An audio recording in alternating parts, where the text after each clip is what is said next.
All of your gullible idiot followers should be realizing right now that you are an idiot or you are a liar. You said you would get turned away at gunpoint. I did not get turned away at gunpoint. You lied, Nathan.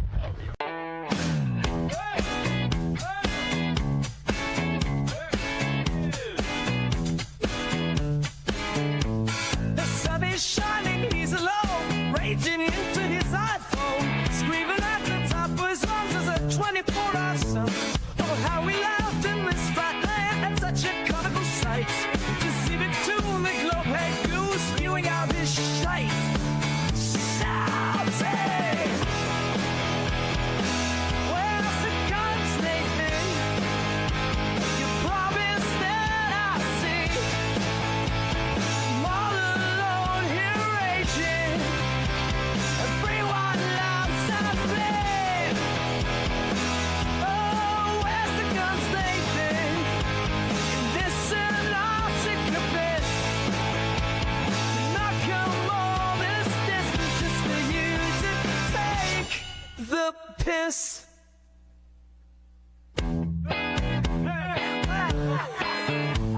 The ice wind's blowing, here he goes, pacing like a lunatic, upside down on a spinning globe, but the best is yet to come. Oh, how we laughed in this flat land, that's such a comical sight, to see me tune the globe head goon spewing out his size, swinging. Where's the guns, Nathan? You promised that I'd see. So I'm all alone here raging. Everyone laughs at me. Oh, where's the guns, Nathan? Listen, our secret place. I've not came all this distance just for you to take the piss.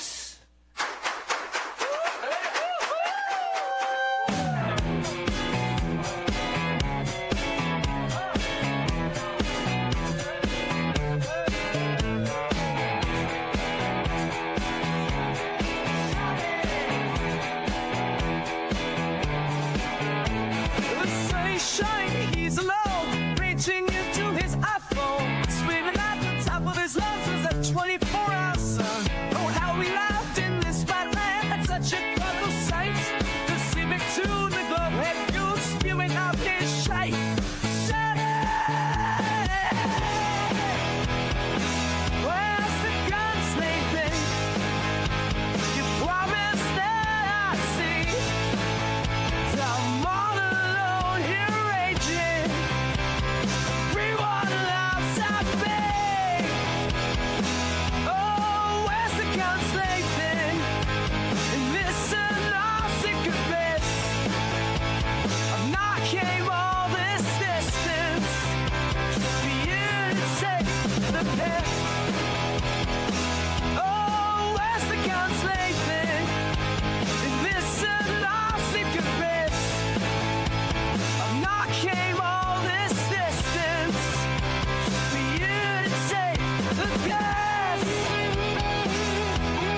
reflected to measurement. You are a dumb liar. Every single one of your dumb followers needs to look at their lives and realize Nathan Oakley is a liar. Since 2016, he's been saying if you go to Antarctica, you will be faced with gunpoint and turned away. Where's the guns, Nathan? Where's the guns? I don't see any guns, Nathan! Blind Melon Chatlin. And we're off. As usual, if you'd like to support this channel, there are PayPal and Patreon links in the info box below. Let's roll it on over to Discord and see if there's any VC in the VC. VCs. Got one VC. See 2, 3. One bedroom. One. Brethren, you bumper clap.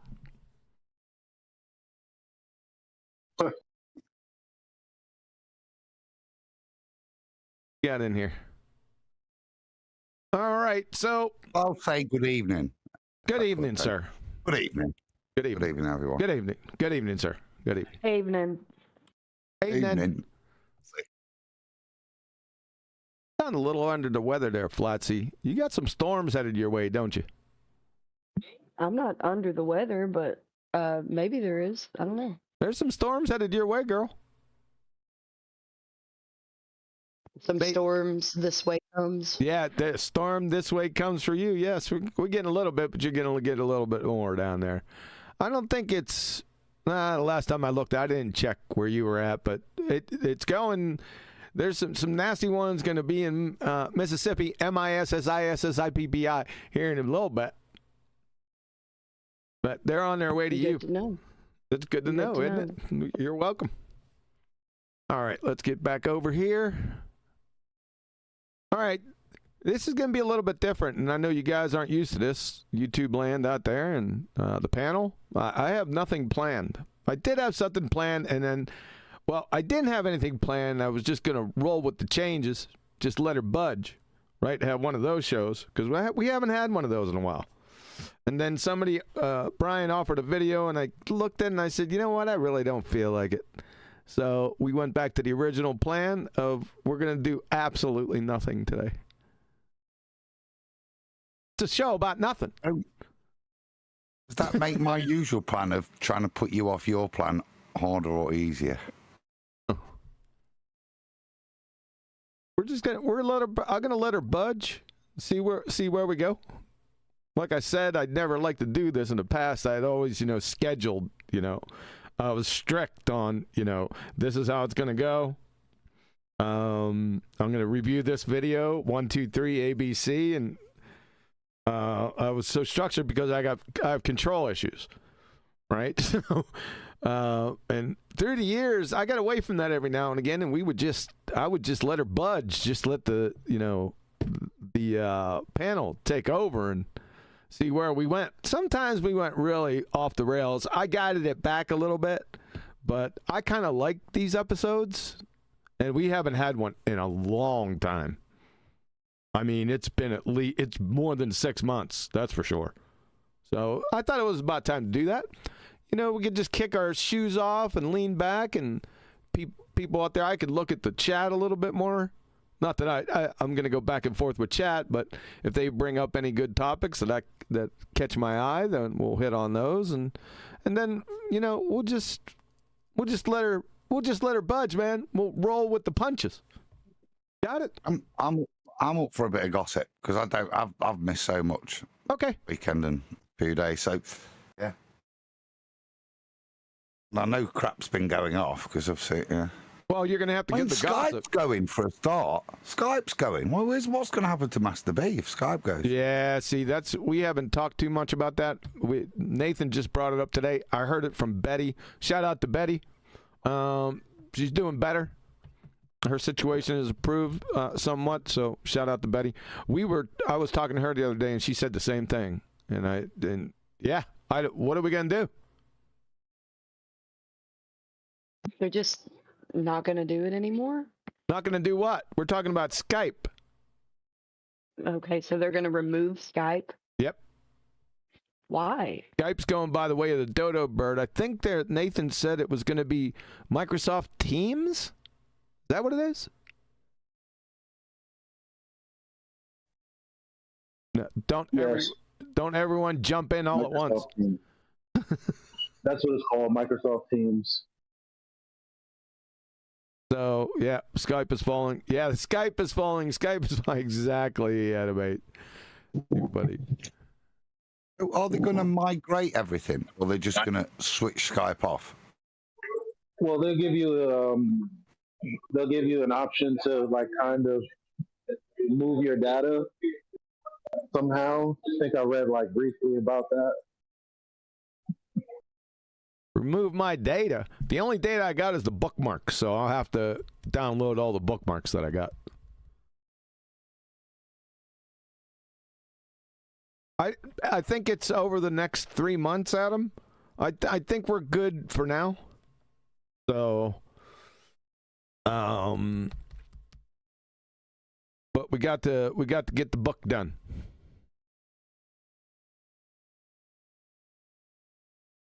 Yes. Well, we've been doing that in Google Hangouts, haven't we? So that's you know what? That's but the backup with all the information is in Skype. I'm sure we can move that. I don't think we'll need to. I think we're just about done. Shut up. Isn't it? I wasn't done yet. Did the middle of my sentence interrupt the beginning of yours? A little bit, didn't it? But I'll let you off. Go ahead. What were you going to say? We don't use it for video calls. You haven't for ages. It was crap, wasn't it? Yes. But it is a mailroom and useful for sending info and data, isn't it? So yes, we're going to have to develop a new contact system, right?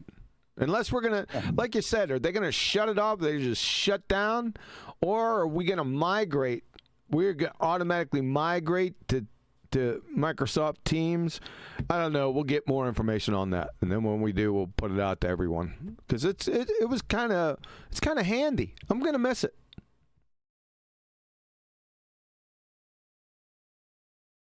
Just brings up a question. Did you guys get a photograph picked out for the cover? No, I think I still like the original, minus the naked lady. I thought that was a good addition. I knew Adam was going to say that. He couldn't help himself.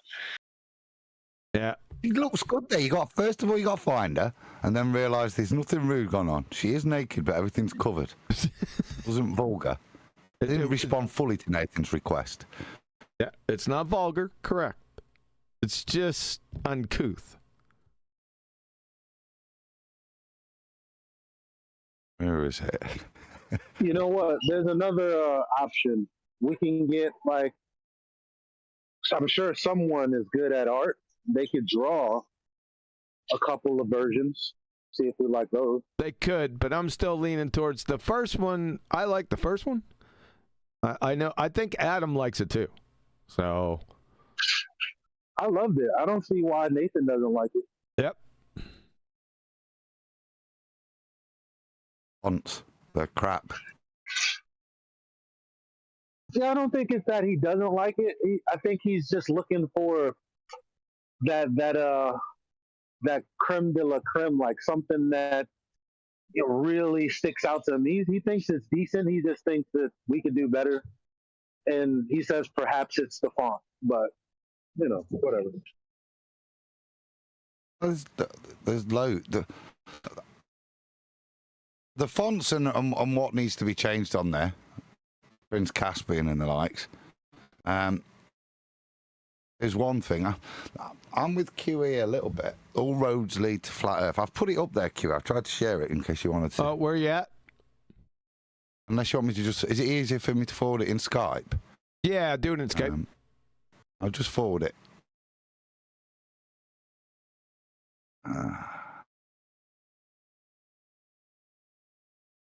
I've stuck it in BALLBUSTERS, the first room I've seen. There you go. So it's in BALLBUSTERS if you share it. It's more... I don't understand the font. I love picking a font, and normally I go and pick a font. Like when QEs, we went and found something that was Terminator-y, you know what I mean? It has to have a... And I just don't get whether it's glam rock or it's gothic art. It just doesn't make sense to me. But the picture I'm kind of liking, because it's got a road on it, look. Yeah. Heading out to the horizon. It skews off a little bit. We could do with maybe chopping it or something a bit, but kind of fits the brief better than... I was messing about with AI, and I'm basically trying to make that picture a little bit, aren't we? So, I just think the I other don't like bits... the font, Adam. I don't like it. It just don't say flat Earth to me. No. It's curved Earth, doesn't it? Look at the A and the T. What's that? And the A and the R. It's just weird to me. I think it's only little tweakings like that. Latsy liked it. Well, why don't we pick I guess if for all the readers out there, why don't we pick like our top 3 favorite books and then look at the font and see if we can find something that... I think you only need one font. You've got 1, 2, 3, 4, maybe 5 fonts. So you've certainly got 4. 4. Oh, wait a second. There's the by right there. You got 5. 1, 2, 3, 4, 5. You're right, Adam. So it just needs the point we were opening it up to, wasn't it? I don't know if Nathan's done it, but here, if anyone's got a suggestion for a cracking book cover, we're open to suggestions, as you can probably tell. If anyone does have a suggestion, I've seen a few in Master B. But I think, yeah, I'm still with this one. Yeah, none of them are better than this one. And this is going to have to be adjusted, and this nonsense down here is going to have to be taken out. But I'm just the overall, just the picture. Because we can work with the title, because Ultimate Flat Earth Reference is going to go in here also. But the picture itself, I kind of, as soon as I seen it, it rung true for me. I can't explain why. It just is.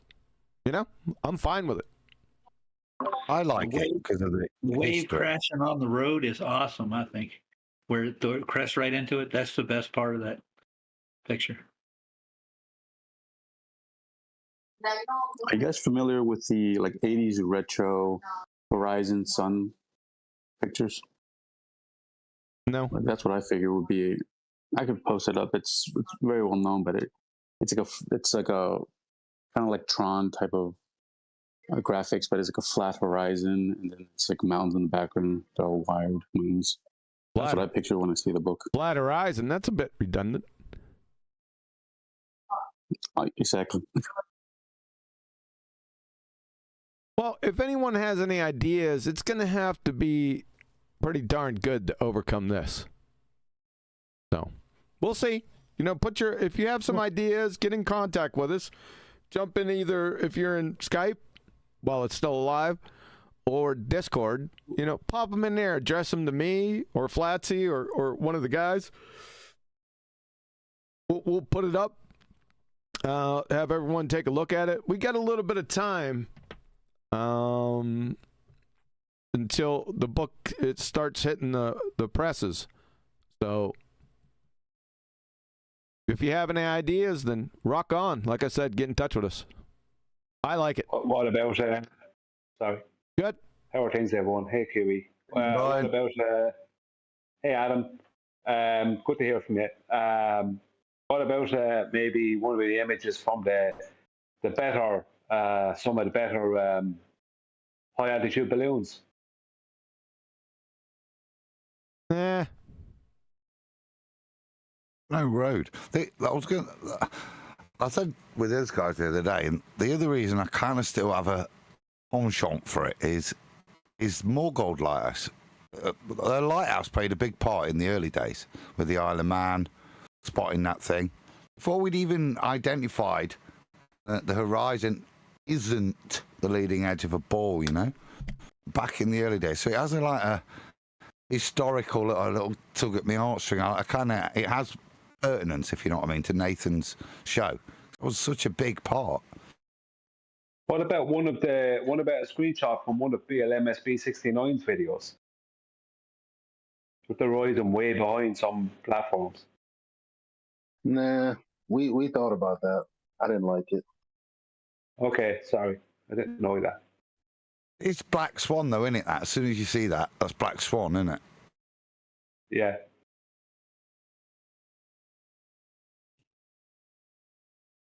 Did anyone in chat spot the naked lady, by the way, when QE put the picture up? Are we going to get together? Are we going to get together to do like the All Roads Lead to Flat Earth book documentary? The documentary, behind the scenes, the Numpty files.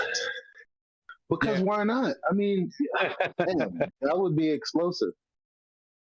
Why doesn't the strongest sect have a freaking documentary? I think it's dope. Why is it Hibbler knocking down our door? Come on, Hibbler. Found footage or something.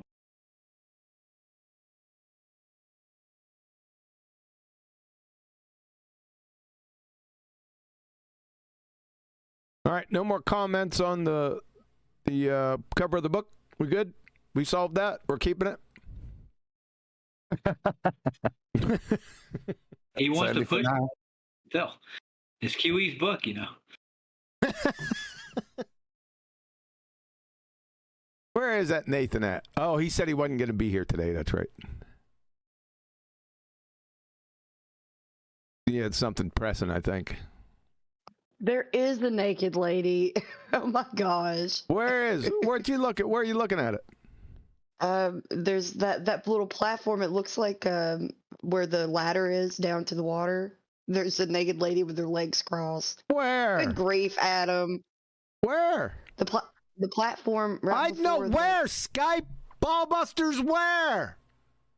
The same picture you had on in the photograph that Klein Star is trying to tell you.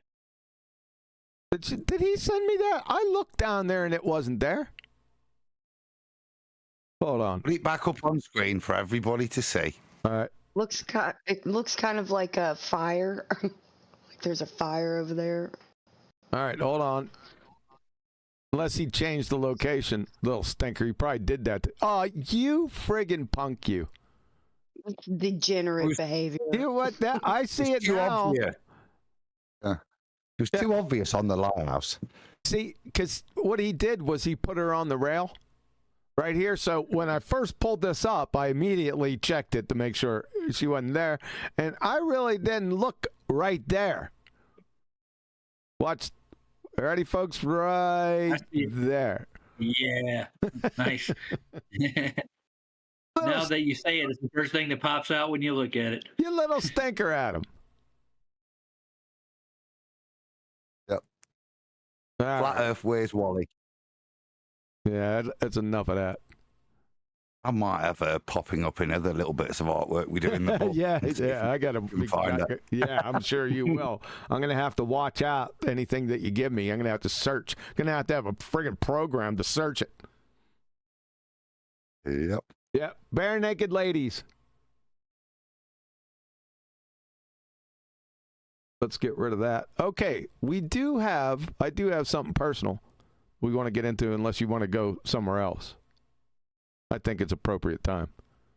Since you brought up the Bare Naked Ladies, they do have a song called Flat Earth Girl. You ever heard it? Nope. It's kind of an anti-Flat Earth song. It's really old, actually. Nope. So we're going to get into my call to action. This is the call to action. Oh boy. This is so you can spy on the neighbors. No, I'm not spying. I'm no peeping Tom. In between the trees. I'm just going out to do a bit of archery. He's out there with the thing looking through. I'm glad we don't live in the same neighborhood, QE. I'm glad we don't live in the same neighborhood. Yeah, it's not for that. I wouldn't do that. I wouldn't invade anyone's privacy, as far as you know. These are Sig Sauers. I must have these binos. They're a must-have, all right, at this point. So the Zulu 6 HDX binoculars, $1,000, $1,100. So I'm looking for half. So we're going to get it up on the Super Chat. Super Chats, okay? See, this will make me very happy. And this will make me very happy. Super Chat. And when I'm very happy, then my live streams are exquisite. When I'm not happy, they don't go very well. So this is going to help the show. You got me? So Is that? Sorry. No, go ahead. Are you saying until they turn up on your doorstep, the live streams are going to start going downhill? That's right. Production quality, audio, video, things going to start cracking up. That's emotional blackmail, dude. Come on. So I'm not asking for the full 1,100, just half. So super tight, just half. Come on now. Let's start the ball rolling. I'm going to tell you why I want these. In fact, I'm going to show you why. It's even better. What's the spell on the net? You probably get it really quick, but we know it's. I got you in a week. I got you in a week. So listen, they're not. I'm dead serious. Okay, they're not your average set of binos. If you guys have looked through binos before, one absolutely irritating thing, even if you, I'm just talking about handheld binos. These are handheld binos. Now, you can put binos on a tripod and get them stabilized. Even then, if you got high enough magnification, you'll start to get vertigo. It'll mess with you. I can't stand it anymore trying to look at these targets and it's shaking all over the damn place. What these binos having them, they are image stabilizer binoculars. They're unbelievable. I held a pair in my hands. I looked through them. So, they're like a flat Earth proof. They're like a non-rotating Earth proof because they got a gyro in them. Let me show you what I'm talking about. So, check this out. This is what when you look at when you get these in your hands. This isn't a tripod. You get them in hands, and you're looking at something at high magnification for a distance. What happens? We all know what happens, right? This happens, right? Shake it, right? It drives me absolutely nuts. So what these do, if you turn stabilization on scan, it stops them. So stabilization, now you're in scan mode. This isn't the best yet. So let's fast forward this monkey. You get off my screen.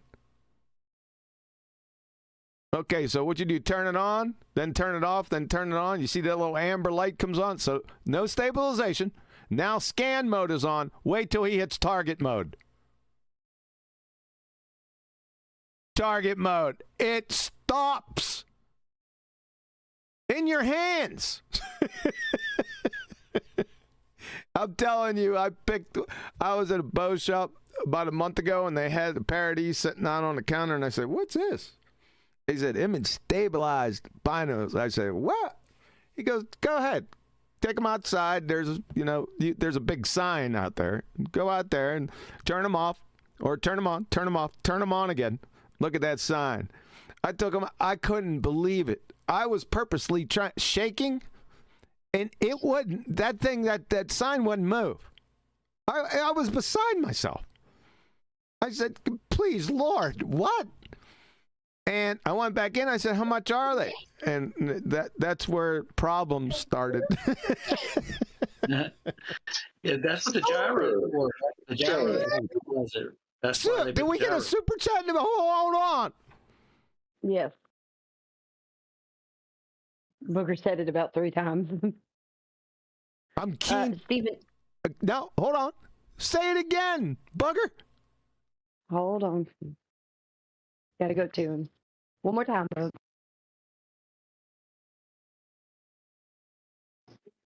You hear it? No. Oh. It's because he's too far away. One more time, bro.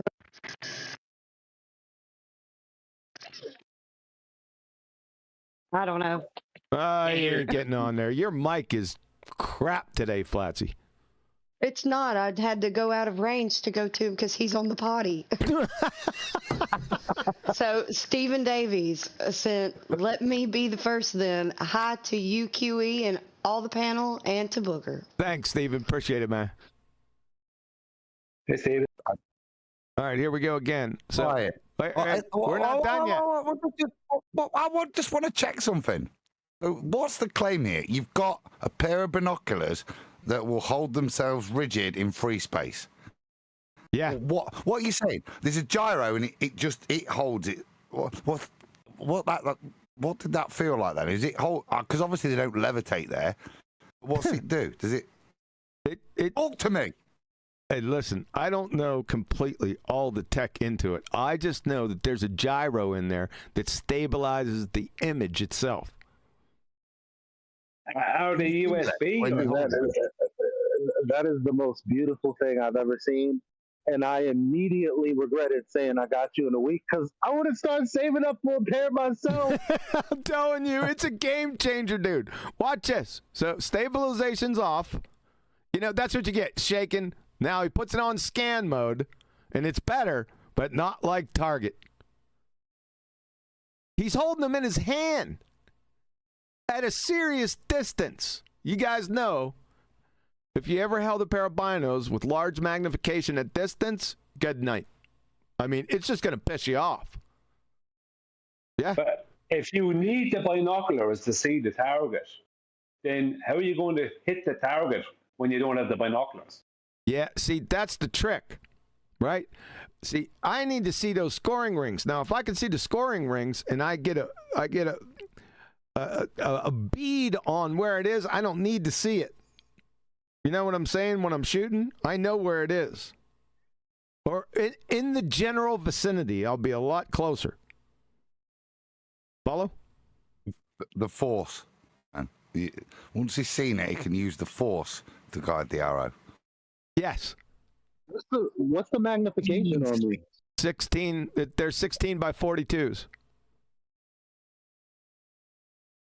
So 16 times magnification, that's overkill for me. That's why I'm overkilling it. Now, I could get 20s. That's just a little bit, that's too much, and the price goes up by $100, but. I expected a lot more than 16. 16 is all I need, baby. Super image stabilizing binos. Vitali Z sent for the Bino Fund. That's what I'm talking about, man. Let's get it roll. Let's roll it. I told my wife I was going to do it too. She said, "Warpack, go." Yeah, it's the SIGs, man. I need the SIGs, dude. SIGs, okay? Why don't you just use a... Go ahead, Brian. Go on, Eli. No, go ahead, Brian. I said Brian. You go. Okay.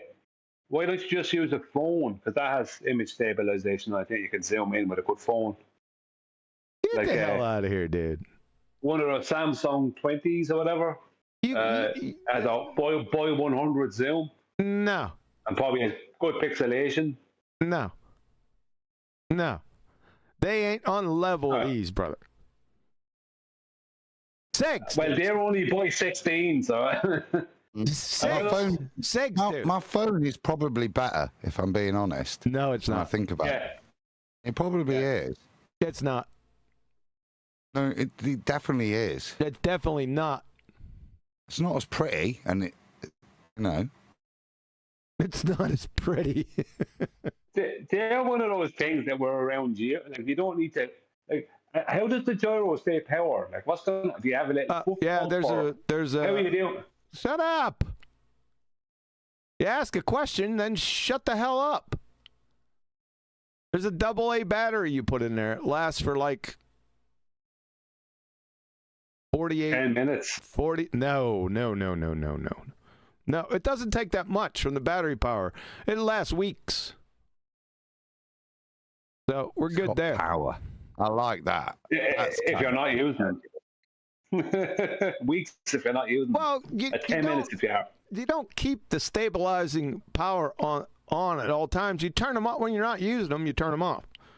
So You know, they're not on all the time, and it has a shut off just in case you forget. It'll shut itself off. Adam, I think he's going to have to buy a backpack with that for all the AA batteries. He's going to have to bring Hey, no, he's not. No. If it has like a little USB charger, those batteries for something as small as that function, it could last for weeks. Yep. Maybe more. Yep. Yeah, I don't know if it is equivalent at all. Don't get me wrong, it may not be, but I have a 9-volt battery I have to use in my guitar, and that 9-volt will last me probably a whole year, if not more. With the pickup on your guitar, Flatsy, are you running a gyroscope in that by any chance? That's No, You're a bunch of haters, man. No, but I'm just saying, like, when you have a device that you're using like that, where you're not using the function of the battery, you're turning it off, it'll last you a long time. Or he could just get himself a good smartphone. Just saying. No, they're not like these. I'm telling you, I need the SIGs, baby. Okay. Is there a diesel option? Is there what? Yeah, a diesel option. That's Is it. there a That's all they diesel got. option? Solve the problem. Now, and I'm not going full tilt because this is the second generations. They come out with the first generations that are more high speed, but it's too much overkill for me. They're called Sig Sauer Zulu 6 HDX Pros. I don't need those. Just have a look at them. Call them up. Bring them up. Come on. What, the Pro? I'm going to do it. I think you've got to go live. Will they have a go faster stripe on down the side of them? Go faster. You see, I told you I got my boy a car. Go faster stripe on it, Brian, down the side. Yeah? How much are the pros? How much more are the pros? 600. Let's see if it does it. Pull them bad boys up. Pull those bad boys. Let's see. It's not giving me the choice. I wonder if they even carry them. Let's try it. Probably not. Hey, Q, are you going to be using these for range finding or no range finder? Oh, there it is. No. Rangefinder. They haven't figured out how to balance the rangefinder function with the gyros just yet. So there's the pros. So let's go to magnification 16. So these are 16 by 50s, right? So your objective lens is quite a bit larger. These pull in more light. So in low light conditions, these will outperform my other guys, but I'm not going to be out in low light conditions, so I don't really need that.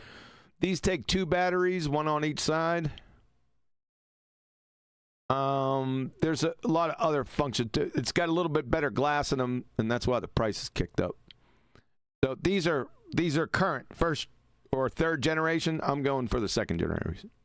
Yeah. I'm thinking you're right in terms of logic, because in your standard competition, that's correct. But come the apocalypse, which would you prefer? I'm still good with the second generation. These are a little bit bulkier too. So I want something that is like this, because it's not as bulky. Why'd you go back to that one? See how bulky it is? This is less bulky. For the apocalypse. This is less bulky. For the apocalypse. Shut up about the apocalypse. 5-second remove from everything. Damn, the hell with the apocalypse. I can use these with one hand. Exactly it. Exactly. Jeez. All right, that's what we got. You can't beat these things, dude. Come on, man. Come on. Yeah, you can see the apocalypse with them. Look at that. Let's go back. Let's review this one more time.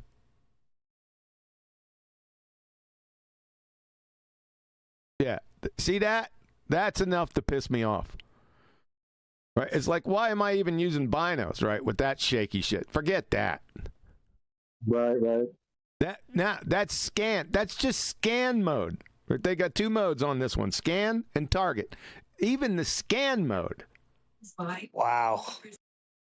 That's pretty freaking good, man. Watch target mode. Where'd you? Oh, he's gonna turn it on target mode. Get on with it. Yeah, we got the amber light, so it's off. Scan. Hit that target, baby. Target mode. Oh man, that's what I'm talking about, baby. That's where I'm at. That's right. Beautiful. I am very floored. Yeah. It'd be good to have where Eli is because there's so many high buildings like that you'd be able to see things from. Oh yeah. I already got some binos myself. I went out the other night. My wife drugged me out the other night to the driveway because it was new moon, so you could see, the stars a little bit better. So I went out there. My son went out. He took his phone, his image stabilizing phone, by the way. Yeah.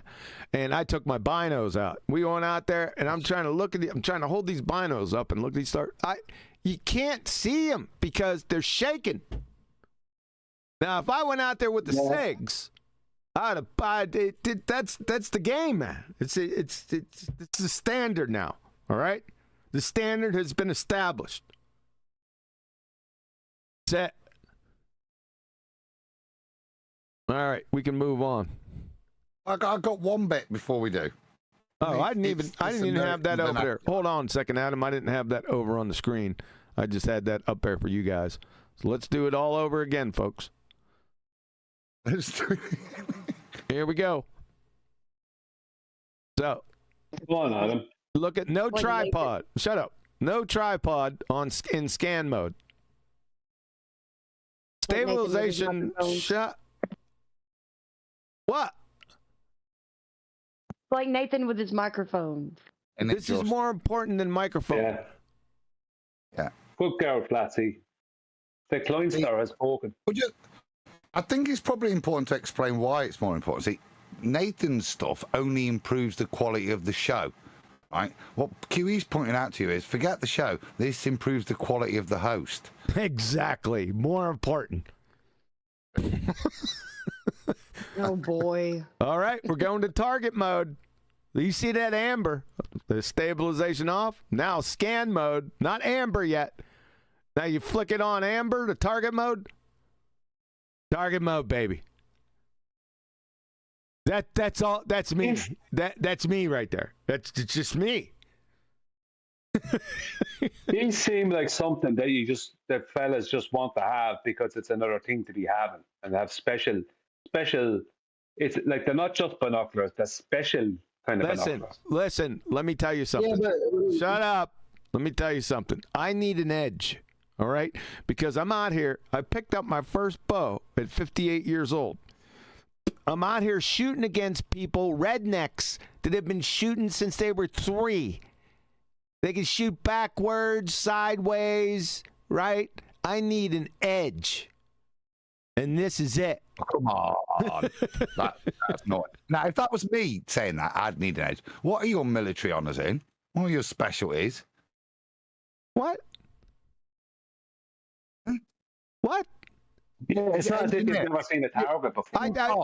Listen, Brian. I'm trying to understand what Adam's saying. You talking over the top of my question and Adam is not helping. Okay, I do understand what Adam is saying. What? I didn't. All right. Please say it again, Adam. What are your recognitions, your honors in? We've seen the wall. Are they in how to put a tank back together or how to shoot a tank? How to shoot them? That's what I'm saying. You don't need any bloody help. You got military honors proving you're bleeding good at it. Yeah, but nothing wrong. There's nothing wrong with a boy wanting real good quality tech. And like, I get it. Because like, they're binoculars. And this has come to my point. The binoculars, right? but they've got a gyro in them. And that is so cool. I'm We'll check this out. You guys are okay, go ahead, John.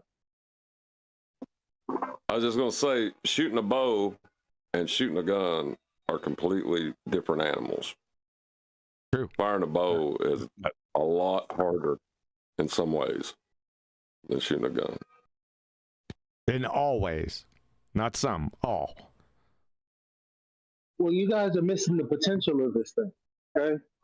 Because even with BMLS B69's shaky video, you can use these things clearly because, I mean, somehow he's getting this shot for us to see. So it's not just through his eyeballs. He has some sort of camera binocular setup here. So we could use this for black swans. It could be the year of the black swans. You know what I'm saying? Yeah, but we've got to be careful here. Right, QE's not doing a ranty saying, buy me a drone and I'll do some flat earth stuff. He's saying, please chip in. I need these to be a happy host. Right? It's nothing to do with flat earth other than I will be viewing them. You could go and take some flat earth image with these. I will be shooting deers. I'm not shooting deers, man. Rubber, foam deer. Sorry. Foam, I'm not shooting deers, polystyrene. man. I'm not a friggin' barbarian. This is purely for target. So these are going to be stationary targets to begin with, but still. Okay? Foam, though, aren't they in the shape of animals, some of them? I've seen this show. Yes. Yeah, I'm not suggesting. That's the apocalypse when you'll be shooting real deer. I got to see that target mode one more time. Turn off. Now I know why you're getting them. I know why you're getting them now. You want to be able to see borders coming in the distance. How is it being a barbarian to shoot your own and like deer to get your own meat at your own home? It's just the thing I call these rednecks, barbarians. Well, you know, that's the messed up. I'm a redneck, okay, and my husband hunts. No. Hey, I have shot deer, guys. It's not a barbaric process. I just have to tell you. Tracking them's a barbaric process. That's the hard part. And they have these places where you can go have your deer processed for you. So you should probably learn how to do it on your own, but you could go have it processed for you.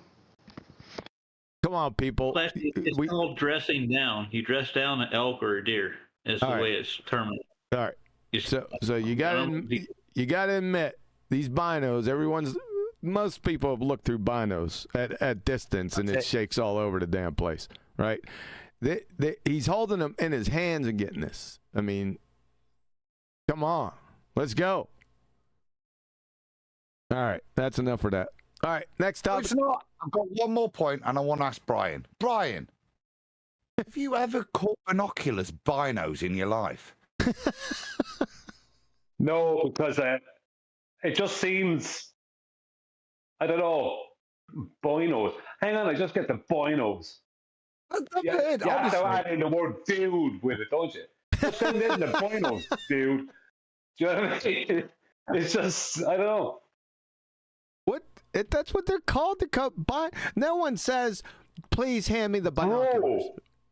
Everybody in England would say, please hand me the binoculars. They wouldn't say, oh, truth, mate. Suddenly I feel like I'm in Australia. Hand me the binos, mate. That's it. Hand me the binos. Yeah, they're binos, man, dude. Yeah, binos. Yeah, it's Aussie. Yeah.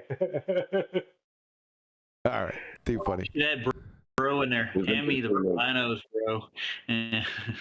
I'll be back in like 10 minutes. We miss you already. His infantryman's showing.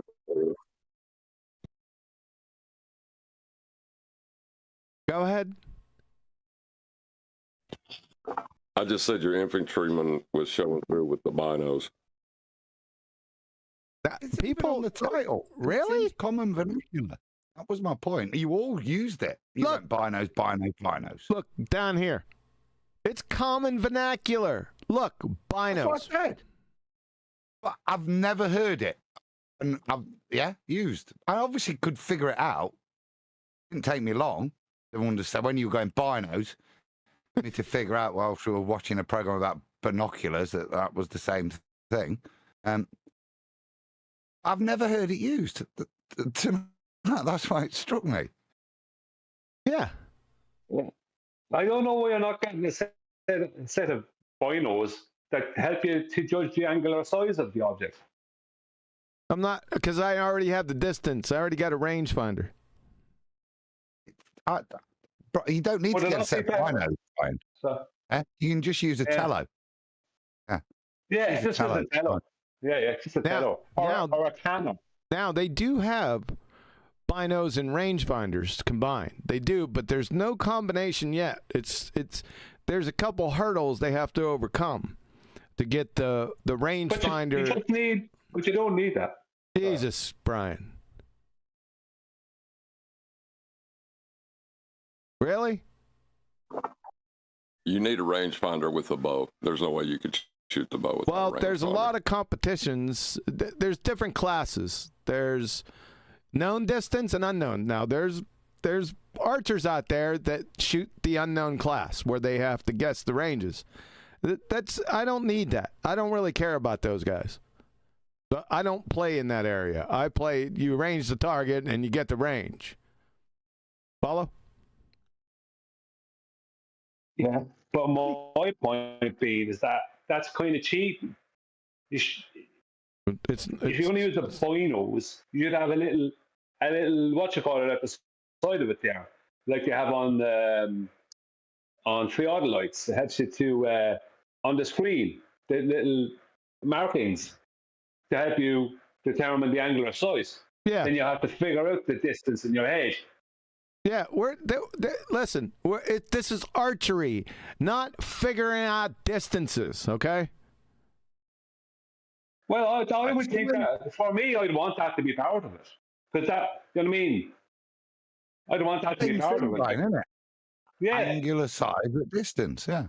So if you I've got a question for QE. We know it's angular size. I've got a question for QE. Okay. Yeah, sorry, Adam. You go ahead first. Sorry, Adam. No, that's the cedar tin. Off you go, bro. Evening, mate, by the way. Yeah, QE, yeah, I hope you get that piece of kit that you're after. My question to you is, QE, how would you fare in the bush, in the jungle, if you had to go and hunt down an animal with your bow? How would you fare, sir? How would you fare? If I had to do it, I could do it easily. Thank you very much. That's all I needed to hear. That's it. So you're interested in the competitions, but in actuality, if his life depended on it, he'd hit his targets regardless. Thank you. Yeah, I'm with you, Jim. That's why I'm suggesting, come the apocalypse, when you do have to actually hit the real, get the $1,600 pair. The 1,600. There's one thing it alludes to it, and it's a good link to what we want to put in the book. But when I play golf, I've got a rangefinder telescope, so I look at it, and because the size of the flag is standard, as long as you can see the bottom of the flag, you can see how far away the flag is because it uses angular size distance and it's engraved on the lens. So you should technically, as long as the targets are a standard size, as long as you can see the target and determine its angular size, you should be able to determine its straight line distance. Well, yeah, you can, but I don't want to be out there playing guess how far the target away is. I got enough things to worry about with the dang bow. There's two separate skills. Why are you combining them? Why don't you have angular size with sewing? Judge the distance. He's just trying to make. Judge the distance to the friggin'. Judge the distance to the friggin' sweater while sewing, because you don't. You're right. What relevance is how far the target is away in archery? You're correct. What a fool I've been. Yeah. Nobody needs to have any idea how far it is away. I do. The first thing I do is pull out the rangefinder and range that monkey. So I already know. So how does that work then? What do you mean? How's it work? Huh? What? Hello? Gave the golf analogy as to how you've got a rangefinder there, so the distance to the pin.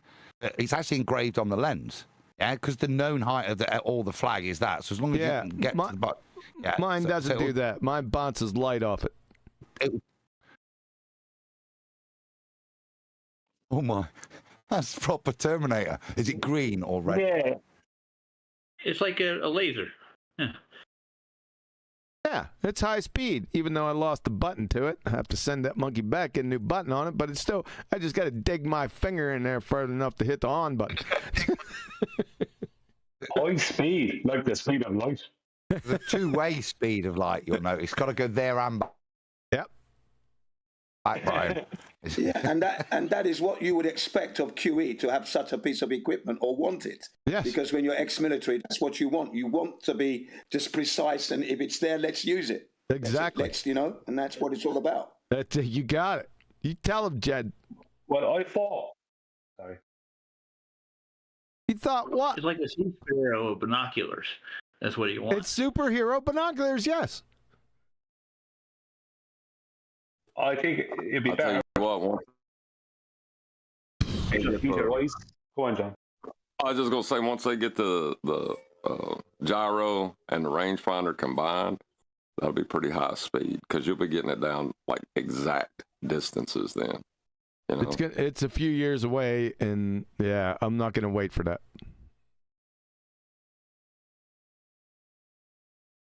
That's what I've been told by some of the industry guys, is don't hold your breath, because there's a lot of obstacles to overcome to combine those two technologies. So, all right. How about gaffer tape? How about what? Gaffer tape. If you took your laser and just like sellotaped it to the side of your binoculars. It's still not going to appear on the same screen, Adam. You know what you could also try doing, Adam? You could try learning how to hit the thing without all these special gadgets and settings on your special bow. Robin Hood never did that. I'll tell you what, it'll be a lot easier. It'll be a lot easier with a crappy mic and then 5 people talking at once. That makes it much better.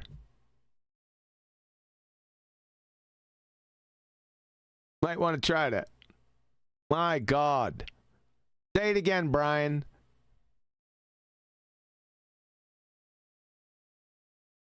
I don't see why.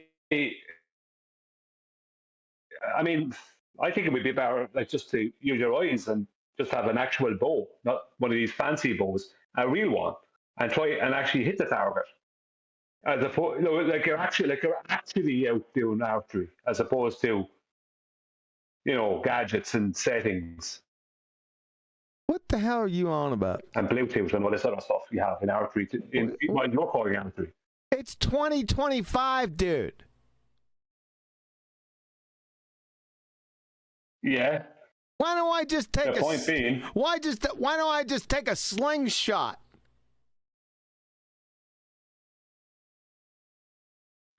Yeah. Start with throwing stones and work your way up to an actual bow. Yeah. Do it the hard way. You could actually do like I used to do and use a 30 but that's a little different. Yeah, I was gonna say this, that it's more entertaining, I think, when you're hitting the targets without the technical assistance. So if you just got your ordinary bow that the man is using in the bush, and you're hitting your targets, I think that's man against nature right there. That's the challenge, I think, what Brian is coming across with, which I would have to agree with. Technology assistance, yes, when necessary, okay. Then you should do that. You and Brian should do that. Purist in us wants us to do it without the technology. Okay, then you get with Brian and you do that. All right? Yeah, I do that here in Japan. I do that, QE, I do that here in Japan because I've never fired a high-tech bow and arrow. I've never done that. But I've done the average, you know, the standard one where you do have to work out the range by yourself. And, you know, and it's enjoyable. I love it. I did it with my children, the wife. Well, there you go. Do that. That's lovely. Nice. I've never, that's quite expensive, and I don't really have the money to get it, to venture into that world. But it's interesting, I'll admit. You should check Are people cutting out the off? short video. Hold on. Are people cutting in and out for you, or is it just me? What the hell is going on here? Well, I heard you doing that now a second ago. Yeah, you cut I out. was trying to say that. Jesus. Yeah. All right, hold on. Check systems, QA, because it's you that's chopping on. I'm going to drop back. Come back in. See you later.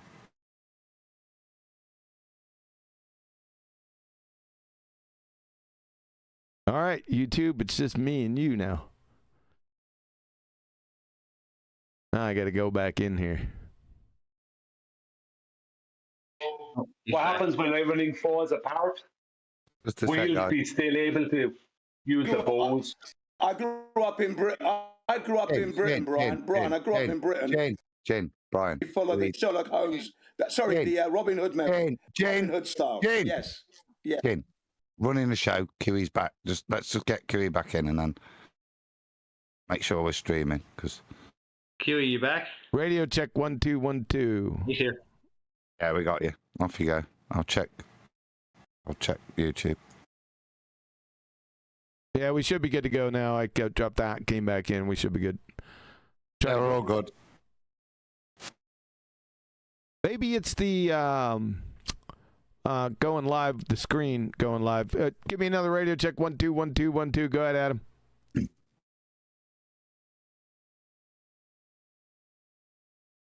No, you're all good. You're all good. I just didn't. You're coming through in YouTube as well. So go on, Jane. Back to you, dude. Sorry about that. We were discussing saying that I grew up in Britain. I grew up in Britain, and I appreciate the Robin Hood style of archery. You know, that's definitely going to get you your food and your meals. This high tech stuff can break down in the end. You know, batteries run out, and you know. So at the end of the day, I can understand both sides. But basically, I'm always going to go for the cost effective, less money, less things to go wrong. Obviously. Exactly. No, I'm going with gadgets. Right? Let's see, 2025, right? You got to have fun. You're in the woods. How cool is that? Laser sighting, strapped to your binoculars or not, just use them independently. Yeah, images of Sylvester Stallone and First Blood. Sylvester Stallone and First Blood, and that. Those are the images I'm getting. I'm thinking more like Predator in this sightings. They had laser. They hit a target with. QE covered in mud. Yeah, I remember that movie, Predator. Yeah, I remember that one. Yeah. Arnold Schwarzenegger crawling under logs. And then you could take your arrows that you're shooting that are going like 100 foot per second, and you can only shoot like 10, 15 yards maybe against my 300 feet per second arrow. I'll tell you what. Oh, sorry, Pat. No, you're fine. I was just going to say I put a short video in the BALLBUSTERS text chat with the slingshot and how powerful it is if you wanted to show it. Why would I want to do that? How far away is the slingshot from the target? Like 5 feet? No, I see what you're talking about. It's like a couple hundred yards at least. It ain't a couple hundred yards. Watch it. Where'd you put it?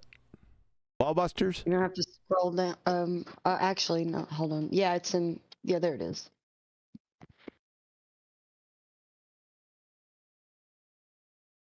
Máquina, veremos la velocidad de esta onda muy larga.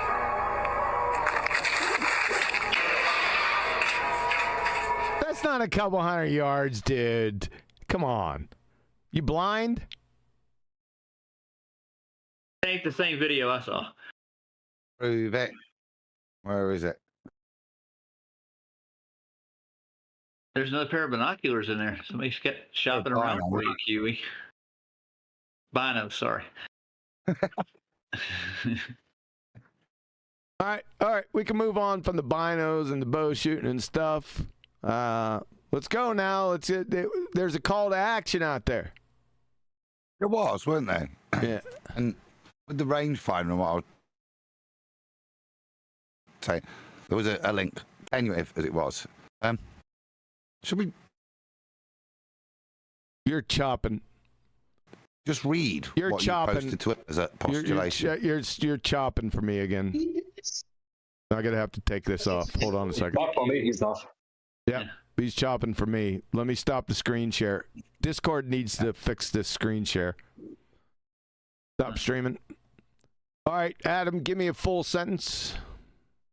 Okay, can you hear me again properly now? Yep, that's what it is. Lovely. Cool.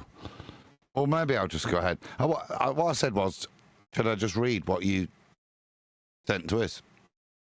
Kind of sets the tone. With regards to what we just said there, finding your range, me with me golf, knowing angular size at distance and that relationship holds true for me golf finder to tell me how far away the centre of the green is. Yeah? QE with whatever, you know what I mean? But what are the principles of this? And they're pretty fun, basic, aren't they? But in their fundamentalness, they ask a very simple logic question. So are you all right for me to read this, QE? Good. Okay.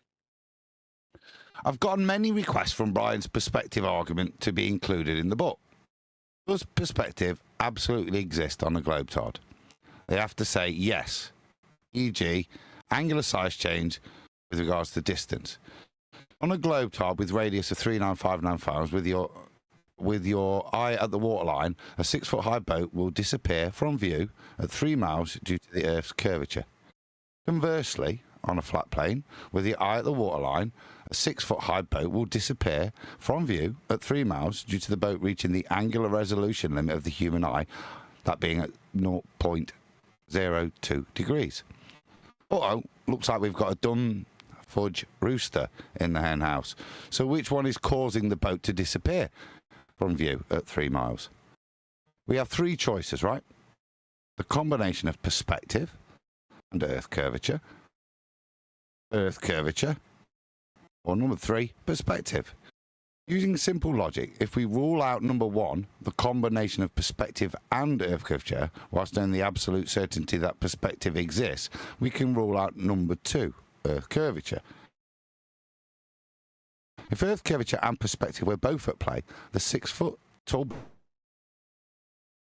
boat would be unresolvable at 1.8 miles. Earth curve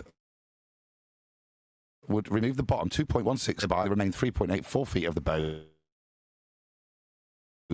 Unresolvable because it has the limit of the human eye, which is at 0.0. What the hell is going on with the audio? Degrees. And 3.8 feet of the boat. Holy shit. Is 0.023. You wrote this, don't moan at me. Therefore, Earth curvature is a dreamland apparent. It needs you to say that bit then. You're chopping for me, Adam. I could barely get you. You're going faster and slower. This is absolutely ridiculous. Okay, let me check it. How was that anyone else? Was I the same? You're good for us, Adam. Just QE. It's just you, mate. Got to be something up with Discord. There's something going on with Discord. Everything's green on my end. Perfectly. Adam was like perfect. There was nothing wrong with Adam's reading. That's weird. Yep.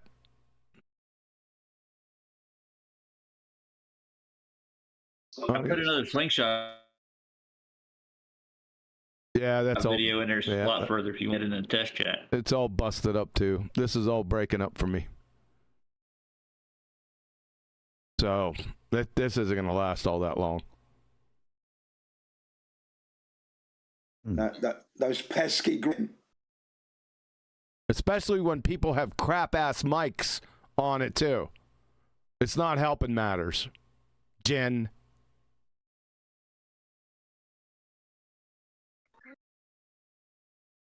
Did someone call? Right up. Mike, There he is. here I am. Fucking thing. I was right up to the mic there. I think it's only you. Do it for whatever reason. I'm gonna check see how it's coming through and actually coming through and going to YouTube. Yeah, it might be the bit rate. We might have to adjust this bit rate. Where's Nathan when you need Maybe him? it's your compressor. I'll give you it's my compressor.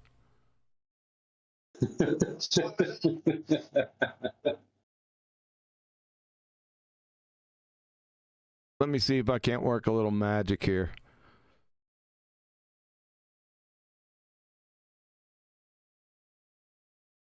It's audio.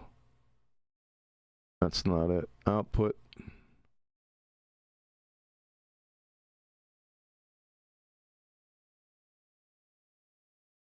Stream. Hold on a couple seconds, guys. General appearance output. It's got to be over on output. It's outputting to YouTube absolutely fine. Yeah, it's just me. Yeah, I just checked it.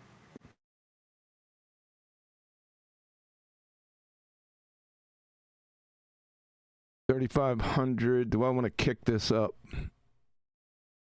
Bitrate is lower than the we recommend that you use an audio stream. Bitrate of what?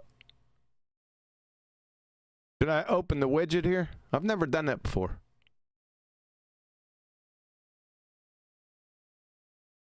You're talking about an extended process with the widget. Let's just try to kick it up without it. We'll go on the fly. Output, and we're going to go through OBS. Tried this. Let's kick this up.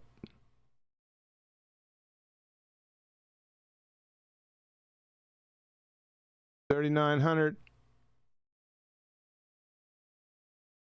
Fly. Okay. All right. Let's try that for right now. Let's see what that does. All right. Give me some words of wisdom, Adam. Wow. At best, I could reread what we just said and maybe try and get us back on track. You were supposed to go. You were supposed to say, "Let it be, let it be, let it be." You know how, ironically, I was listening to that song the other day, John Denver's version. Ironically, you said that. That is really creepy. Go on, Adam. Is that because the Beatles were crap? Yes. Yo.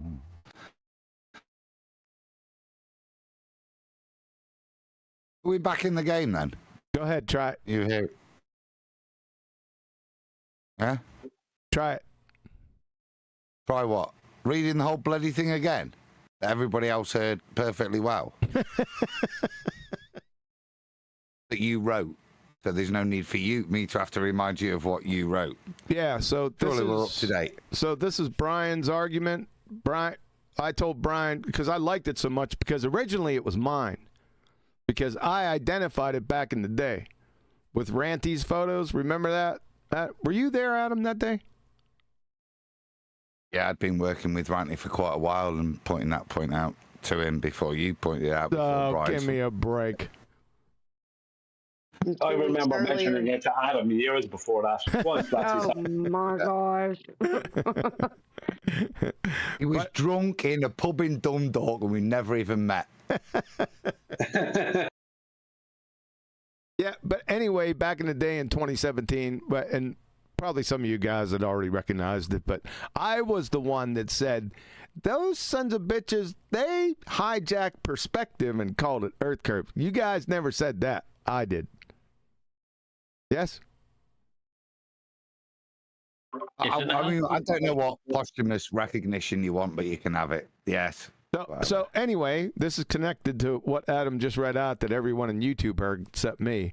So Brian went a little bit deep, took a couple more steps deeper, and as soon as I heard the argument from Brian, because I immediately loved it. So I said, go ahead and send that argument to me. And we already made a presentation on that here in BALLBUSTERS anyway. But go ahead and send that to me, and I'll make it my own. So it's essentially Brian's argument, but I tweaked it to QE it. Follow? This is where I'd concede it's Brian's, and then maybe you've tweaked it. Because, like I said, I remember we had Dawn Treader on the other week, and perspective was always a thing. And I'd say we were doing stuff, analysing loads of Ranty's pictures, doing that angular size stuff. So I suppose subconsciously that thing was already resolved. That bit of logic was already resolved in your head. What Brian did for me was to put it back to them. What are you going to do with perspective? You've got to deal with what perspective is and how it works. Sure. Which is why I think angular sizes are really important, because that's relevant to this. What happens to angular size reduction at distance? Does it end on a ball? You get me? This is why I think it's worth padding out, because it's such a good point you can elaborate on, and the consequences to show that the trichotomy that's presented only has one logical resolution. But it's the way Brian put that, to put it back. What are you going to do? Deny perspective, ballers? Yeah, exactly. That's why it's such a devastating argument. And what I did was, after I got back on Politics server, I've been using that argument a lot. And people have gotten accustomed to it. And the flat earthers, they love it because it puts the baller in a bind. There's no way out, right? You can't. This actually isn't an argument. It's just facts. That's why there's no arguing with it.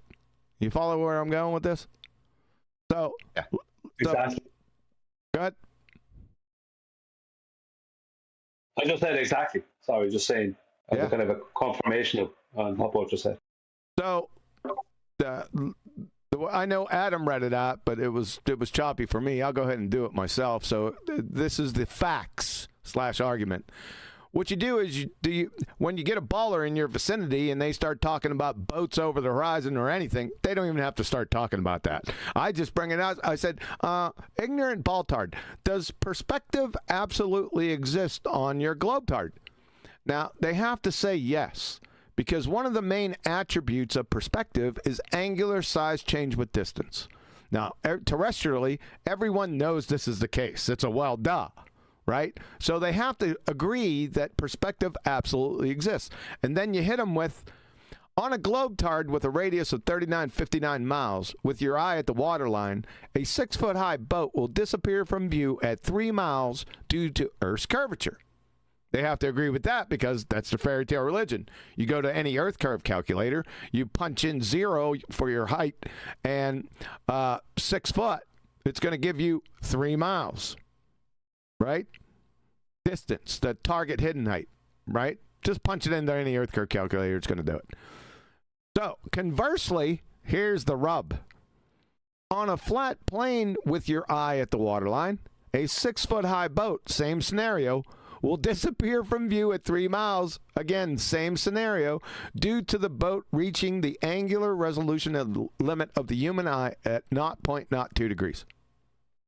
So that's a big problem because now we got 2 choices. What is causing that boat to disappear or whatever to disappear? Right? So which one is causing it? We have 3 choices.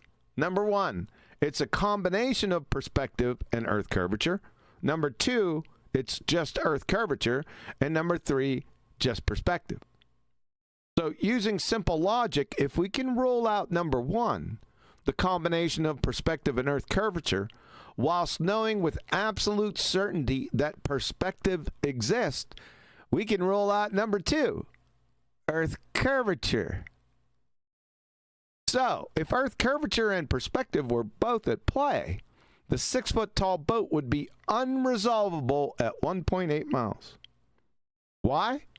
Because Earth curve would remove the bottom 2.16 feet of the boat, thereby rendering the remaining 3.84 feet of the boat unresolvable because it has breached the angular resolution limit of the human eye, which is at 0.02 degrees. Because that 3.84 feet of the boat that's still left is at 0.023 degrees. Yeah? Therefore, Earth curvature is a dreamland apparitional fantasy, and moron globetards hijack simple perspective and called it Earth curve. The end. Super the end of the globetard with that one, baby. Okay. Retro Bill said, QE, it's apocalypse, and barbarians have captured Adam.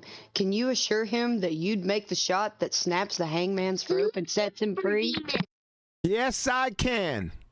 I will shoot at that rope without question. I got a question for you guys real quick. Didn't you bring this up with Omnivore and Brian a while back with the perspective in the last debate you had with them? I do remember you bringing this up. You're talking to me. You're talking to me or QE? I'm talking to you, Brian. Super chat. Super binos.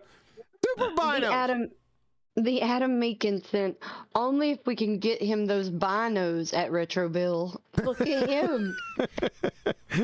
I don't think Retro Bill was here when I put out the call to action with the image stabilizing binos. Rewind, Retro.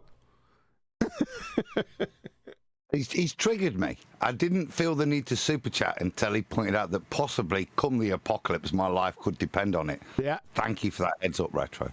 Yeah, now it's justified. Thanks a lot, Retro. I didn't need any more justification, but I appreciate that. So, this argument is, like I said, I put it out on politics. I think I did it like maybe 12, 15 times with everyone in there. And then I started getting messages like, do you have this argument written out? Yeah. That's what I started getting from a whole bunch of people, right? Over the past month. Now, over the past... Super image stabilizing binos. That was loud. Okay, baby. Himsake sent towards the Peeping Tom funds. Oh, good grief. Yeah, you can safely not shake while peeping. Oh, good grief. So now we've got Peeping Toms and naked ladies on this episode. Great. I told you don't know where this is going. That ain't family friendly, like I was saying earlier. Hey, no, it's not. Yes, it very much is. I appreciate that. Like I said, over the past week or so, I've had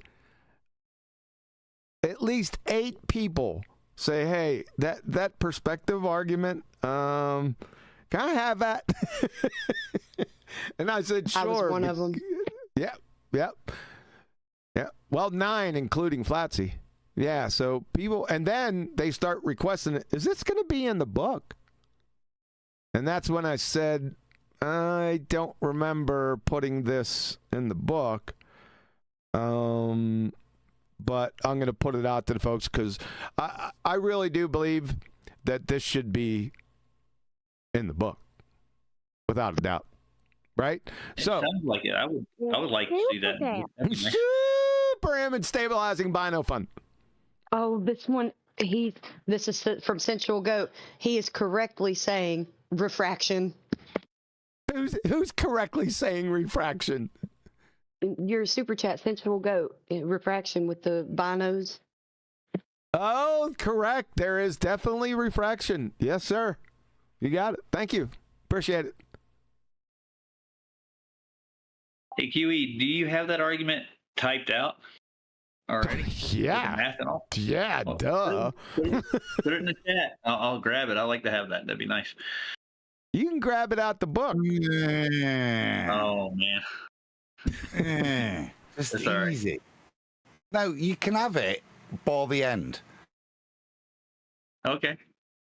Only because, like, I just want to. It just seems a bit. I want to check it. I know that's a bit geeky. Nah, not too geeky. But it's just to make it like anti-flat earther proof. Just so if you've made like an assumptive transition and just not incorporated both all the way down. So I'm just being anal, but it's the good. rest of it. It's good. Yep. Are you good with that, because like I said, I've been so absent and it's there. And like I say, it is a really great point. And I do think it should be crowbarred in the book somewhere because it's part of the journey. Like I said, kind of obvious to me. It's part of the double dip that we see with, what's his name? Ben. Taboo Conspiracy. That same presentation is part of the book cover, I said, with regards to the stuff, how we work through Isle of Man. Angular size reduction at a distance is the curvature is. So it's kind of one of those things that sits maybe too obvious in the minds of those that have sat here for so long. But it sounds like it does resonate. You know what I mean? And where's it going to sit, Adam? I can't recall the housekeeping questions, every single one of them right now, but I know there is one where this can sit quite nicely. Any evidence of Earth curve? Evidence of Earth curve. I think the place I would put it is based on, like I said, credit to Brian here, the way he restructured this kind of axiom almost that you, as a flat earther, you move with, but put it back at the ballers. What are you going to do, ballers? Deny perspective here. Yep. This is the point. So it should sit wherever that's most pertinent. And I'm just trying to think which of the chapters. Yes. Well, we'll be going through those chapters, Adam. So, yeah, we'll just have that in the back of our mind when we're going through it with Flatsy. We'll just figure out as we go through where would the best place to be. And it's, like I said, you can confirm the numbers, and that's fine. It's not, we don't have to go into a big, long summation of it. Just put it there. You know what I'm saying? It's already written. Well, I mean, it's an Earth curve argument. You should put it with the rest of the Earth curve stuff. I think refracted might be right, but the next time I talk to Ruhip or Brenda or anybody come by my chat, I can throw this numbers at them and see what they do with it. They can't do any. There's, like I said, this isn't an actual argument. It's just facts. It's factual. Yeah. So there's the only way they can get out of it is deny perspective, which they must do. That's why Brian used to say that all the time. You globers, you can't appeal to perspective. There is no perspective on a globe, and he's exactly right. So it puts them in a bind. The only thing they could do is deny perspective, which makes them morons, and we just laugh at them. Yeah. Yeah. So the Earth curve goes out the window. It has to be one or the other. Yes. Right? Yep. I got it. They have to reject it. That's why it's nice the way QE's kind of put it in the end as well. But Brian, like I say, Brian's is like, what are you going to do? Deny perspective. This kind of forces through a bit of logic, them to have to make that decision. Yes. You know what I mean? Yeah. So it's like a bear trap. Like snap. You step right in it. You got to. There goes your Earth curve, people. Bye.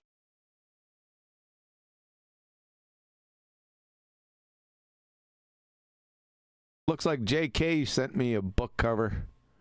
Did I send it? Earth curve would remove the bottom. You don't have to work it out now, Adam. No, it's the wording's fine, isn't it? As I've just read it. I've read it twice. The way it's worded makes it fine. Well, thank you. I have the touch. I'll let Flatsy. Come on, bugger, save me. We need a super chat. Super chat. Super chat. So low. That was so soft. Yeah, he did say it. He said it so loud. Tony Whitcomb sent, when Brenda wears red lipstick, is that the result of crayon displacement? It could be. You might be on to something there. Too funny. Thanks a lot, Tony.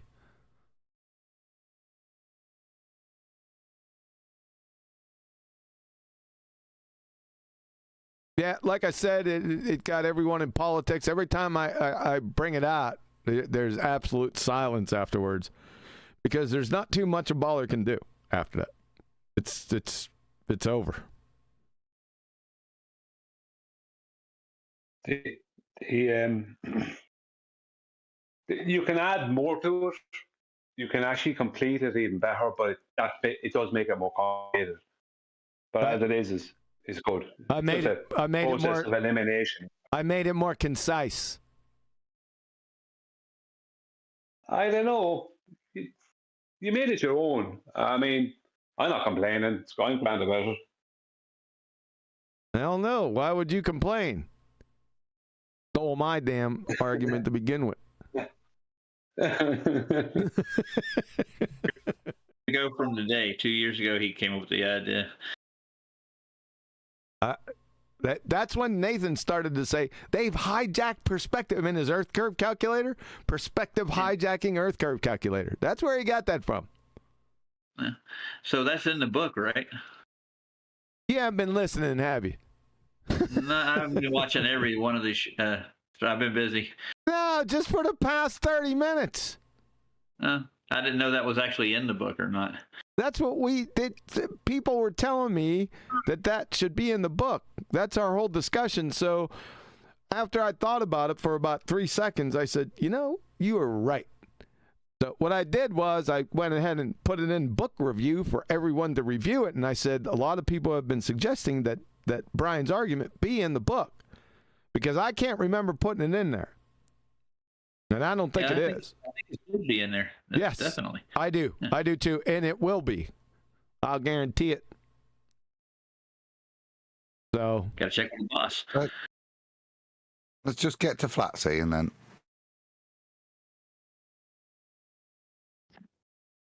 Superchat. Super image stabilizing binos. Sasha sent so many traps. Sea level, horizon, height, up, down. Evening, Sasha. Thanks, Sasha. Let me go in and share this. JK sent one, a picture. Let's try sharing. Hopefully it'll go okay. Do that one. Go live. You guys see it? I like that. Let me put it out for everyone else. That's what I was doing a little bit. And then putting the road underwater as well. So there was a thin layer of water above the road. That's quite pretty, that one. That's not bad, JK. I like it. Now, is it better than the original one? Go side by side with it. Let's take a look. I'd have to do some screen manipulation. I'm not into that.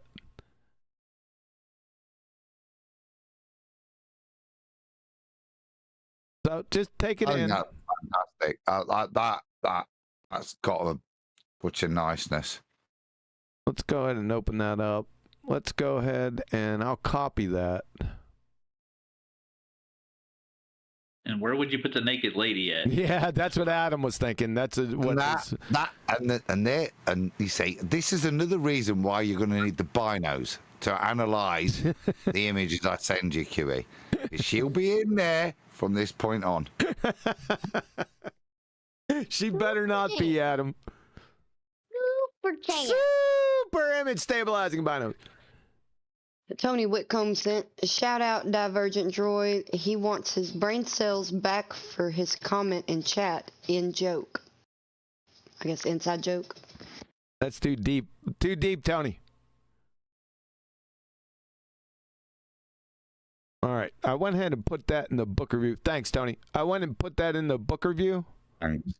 For further evaluation. That's a cracker. That's the sort of thing that's going to make us change our mind, isn't it?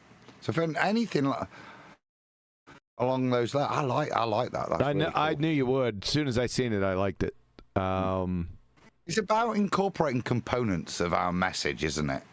What enables us as flat earthers to make a statement that we know for sure and without a doubt Yeah, that the Earth is flat. And there's things in that image that just the book cover would be sufficient for me to ramble at some bloke in the pub. I wouldn't even need to open the page.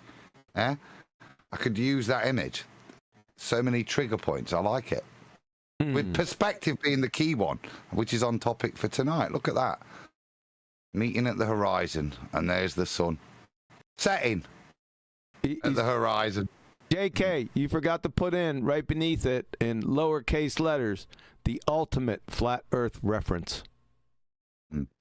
That needs to be in there. That was the point before the super chat.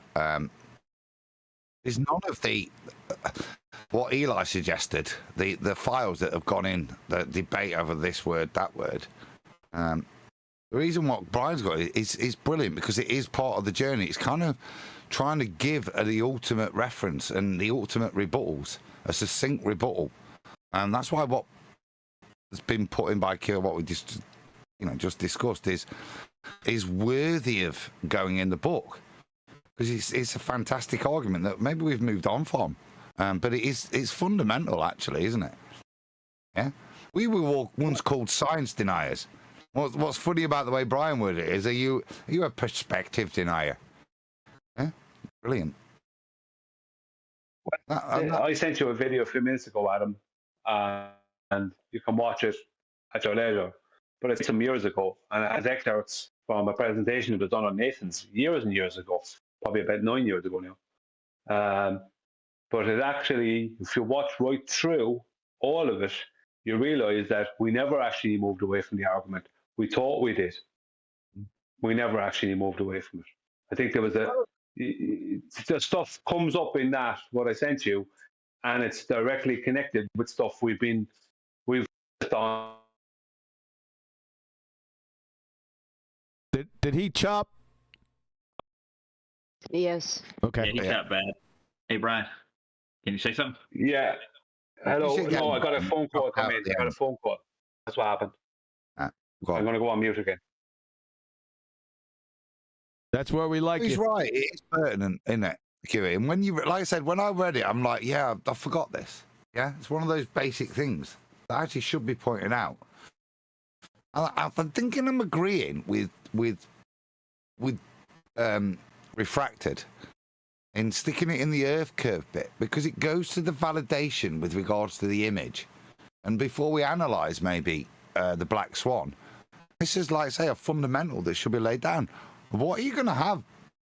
Yeah, Paula? Are you going to deny perspective? That picture. That is pretty. Did you get me? That's the kind of where I think it should sit. I know I'm rambling a bit, but just to address the point that was put to us, I think it was by Roger. Why QE says the ultimate flat Earth reference. It is to that. It's to be this succinct. Now they'll need citation adding to this, and there will be. But it will be. What we're trying to do is address all the bullshittery and destroy it, and you'll be able to go to you'll go, I know what that argument that's just being strawmanned in front of me right now is. That's chapter 6. Do you get me? And you'll be able to go to it with citation. This is why it's taking a bit of time to make sure that you've got the validation, not just the Witsit rhetoric. Actually, this shit will be backed up. Any argument that you use from the book, hence the ultimate ramble over. That was not a bad plug. He's gone for Cantaloupe. God damn it. Sometimes no, I'm sorry. I put my mic on mute. Sorry about that. Go ahead. Who was talking? I was just going to say, sometimes, Adam, when you're talking, it sounds like dial-up. Like it's going on in your, background noise. Because it's cold here in Britain, and it's when the heater kicks in. Yeah, you can hear that fan noise all the time on Adam's feeds. I hear it every day. Let's just forget QE's gyro binoculars. That's super chat for a decent, efficient heating system for the poor third world system in the UK. To keep making warm. Making warm. A call to action. Don't you all have... on me. Go ahead, Flatsy. I was gonna say, Adam, don't you all have bidets over there? Doesn't seem like it's so brother. third world. That's in Italy. We have Andrex. You know what another great flat earth proof is? I've been putting them up here the last few minutes. We've been looking at them, yeah. They're lovely. Yeah, these specular reflections, right? This is all day a globetard killer. Something I like the simple things. I use them in my thumbnails all the time. Most people don't even know what they're looking at. Yeah. You get me, Adam.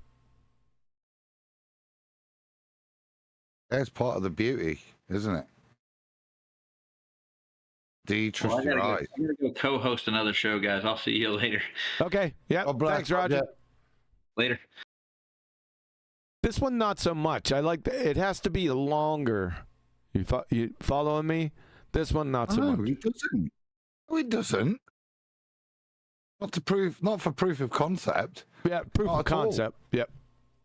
In fact, it's quite the opposite. Actually, look at that. You can have all that furry stuff in the middle, yeah, because it's a flat plane. Yeah. There's no magic bending over a surface of water that you could invoke there because there isn't a continuous surface of water to maintain the image, which is what a baller might do. The previous image denies that. It just shows you. It's just a mirror. This one is an absolute killer.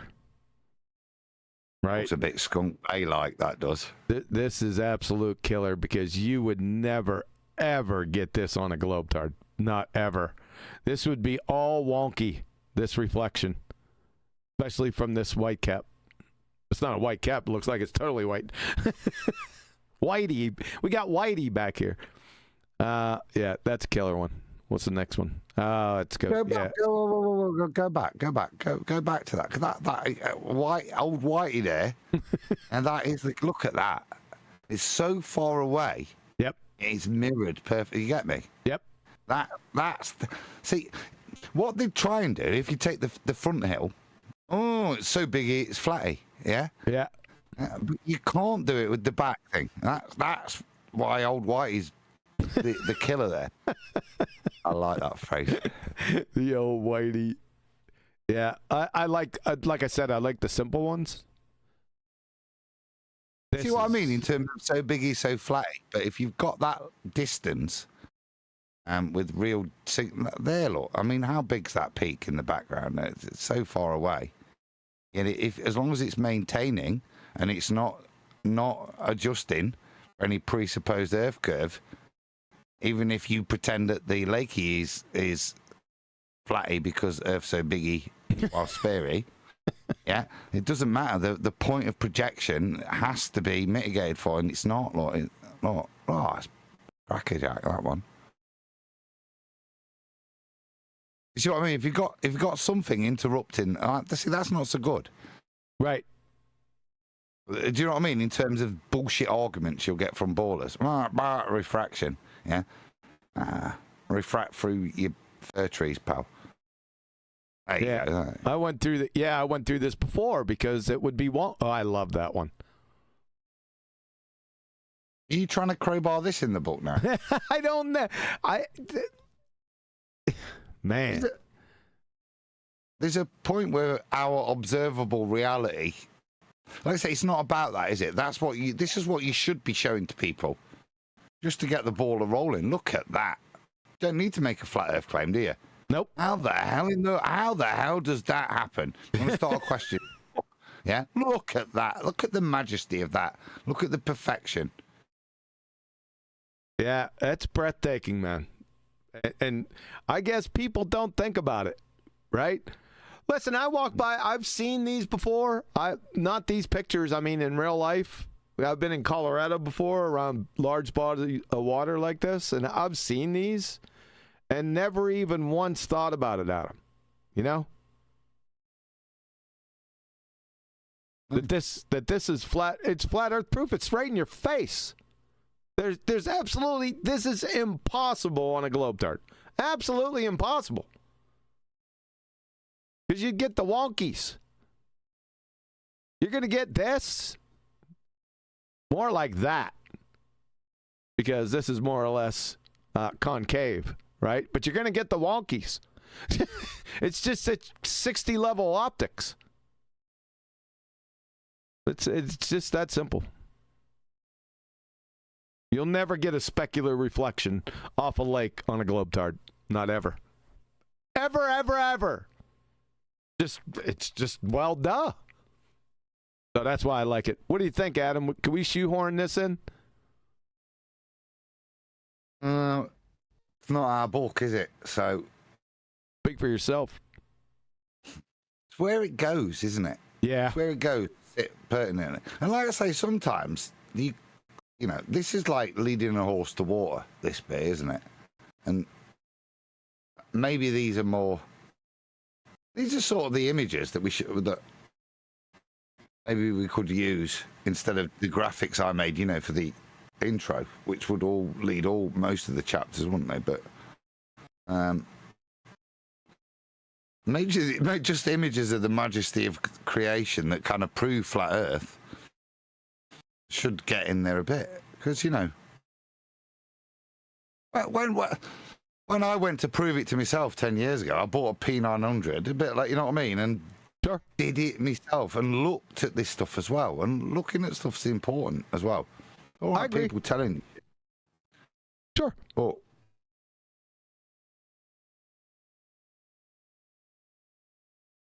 But I got your point. I think there's many a video where I watch people look across Loch Ness, you know, not flat Earth stuff, just people doing other stuff, showing stuff.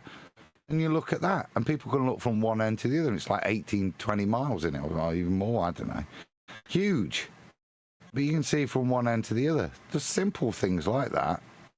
Like I said, I think we said 2025, you've got to kind of start again. There's a whole new... And stuff should hopefully get freer.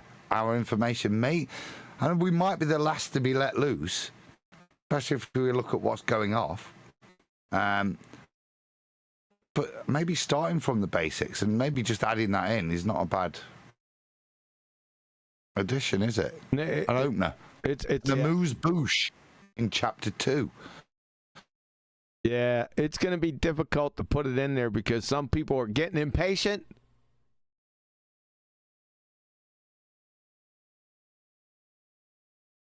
Not me. Brian's pretty chilled, aren't you, Brian? In what way, Adam? Or in what way am I chill? If we need to add in an extra bit in the book, you're not in a rush, are you? It's not. Absolutely not. I'm not in any. Huh? I think he's talking about someone else. What's Neil going to do after a hard shift when he just needs to lay down and listen to something intelligent? If we just finish the book, nothing. He's not in a rush.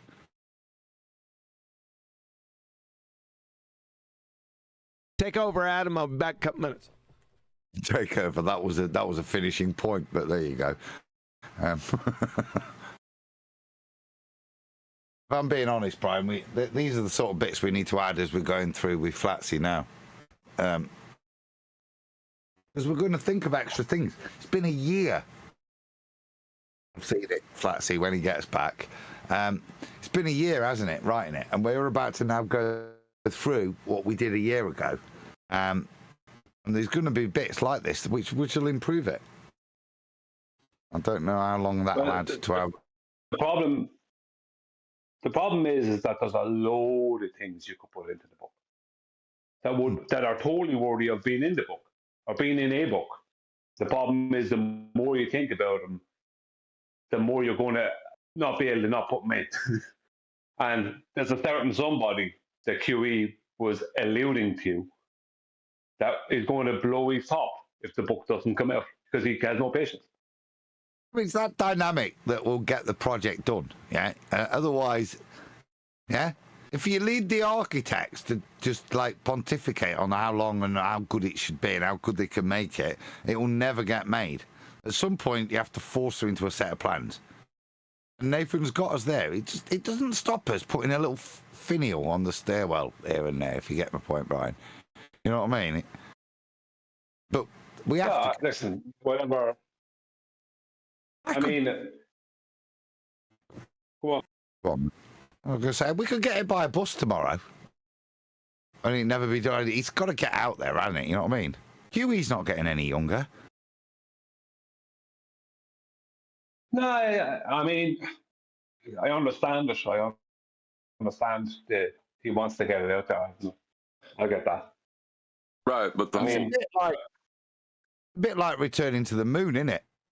You know what I mean? We'll say, we'll get the book out by the time Bugger's at high school, and you put it back a bit. I think the bones. You know what I mean? Go on, John. Oh my God, just crack me up. We just put it back a bit. The whole reason that like Nathan is just kind of given this, right? Because we're here because of his show. Like, I ain't saying we wouldn't have met each other without it, but because of him, we do hang out. You know, kind of like us saying thank you in a way.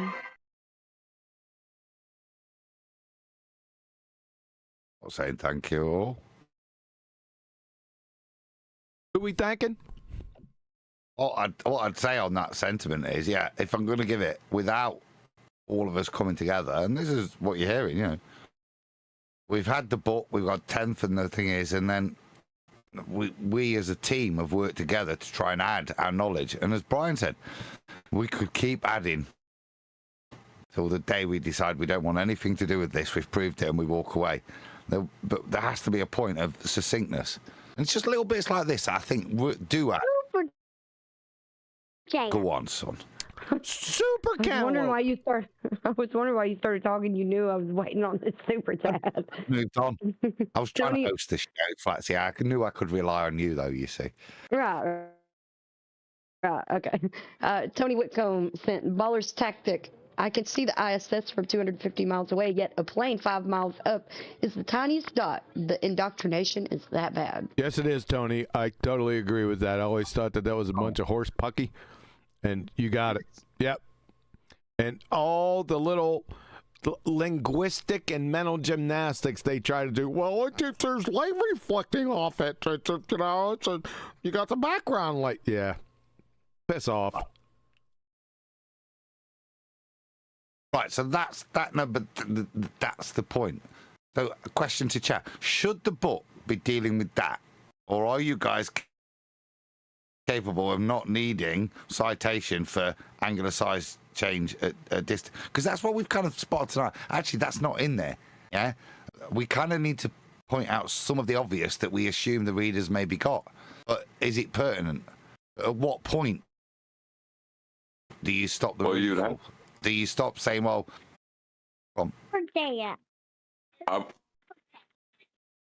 super chat, man.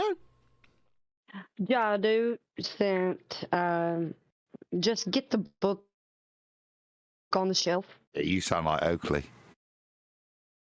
Well, speaking to the fundamental misunderstanding of Earth curve, you kind of have to put that in there about Earth curve, where they got the wrong idea that the Earth's curving from.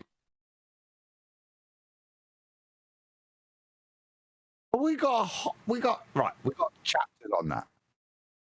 Yeah, and from the different, haven't we? We got the chat from Herrera Torrestoranes to, you know what I mean, through the whole of the gambits of where they'll try and invoke curvature to Uncle Bubby.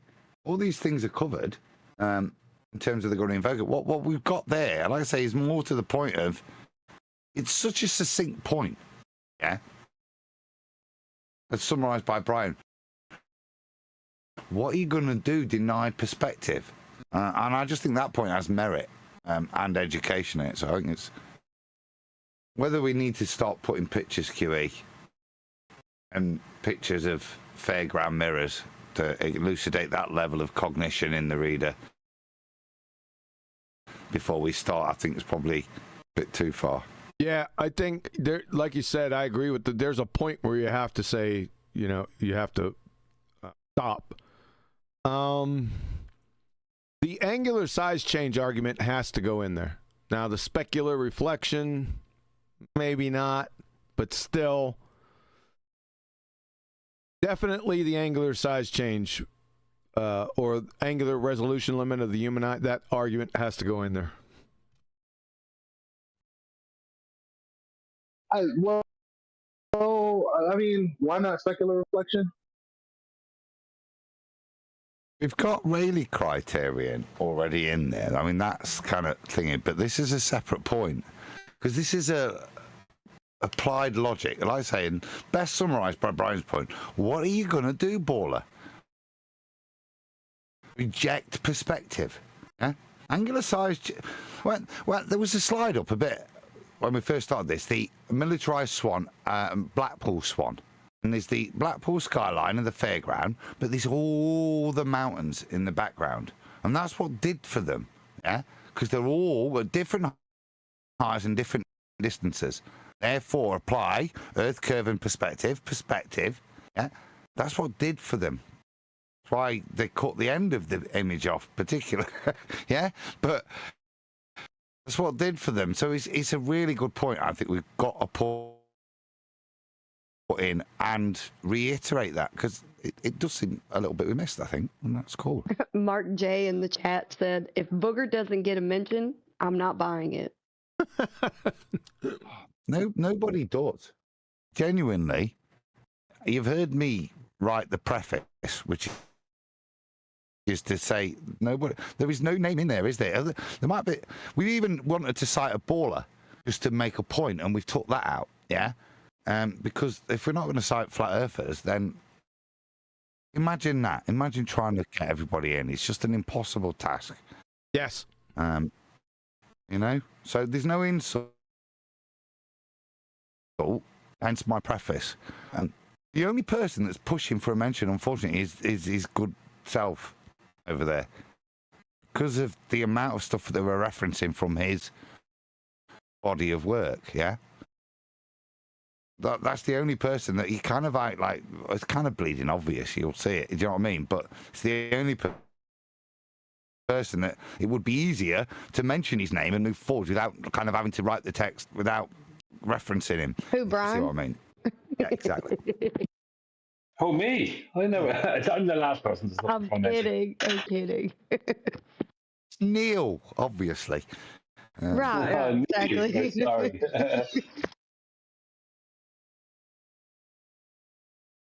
No, but that, y'all joke about Neil, but if it hadn't been the... Oh, sorry. Go on. I was just going to say, if it hadn't been for Neil's stick-to-it of nature and being there for every single time on that, it would have never got done.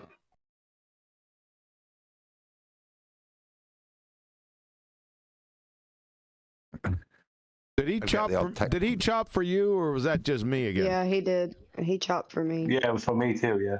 He has that really crappy mic.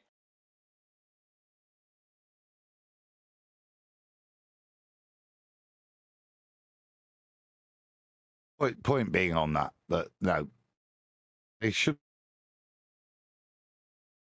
be by the time anybody really. It's not about personalities. Kiwi said, we want to change that title. It's the ultimate flat earth reference book, not a Jolly Boys outing where you remember that time where, yeah, this happened on the show. That doesn't prove flat earth. It's about like getting to the points that the guys, as you enjoyed the shows, as we worked through them, we got to the arguments. We got to develop the housekeeping questions and why the housekeeping questions are what they are. And what backs them up, why they're formulated like that, and why you can use them, and why it'll prove a point with citation, you know. So it's not an old reminiscing of the good old days on Flat Earth when the rumpus was there. Somebody said in chat that everyone sounds choppy except me.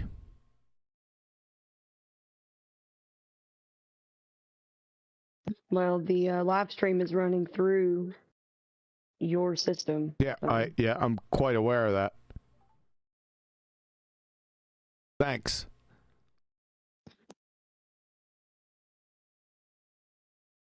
Just thought I'd place the blame on you. Yeah, it seems like the mics. Anime. I'm listening to the mics through Discord, and they sound terrible. Every single one of them. No, SB Alger, the book is not available just yet. Be patient, young Skywalker.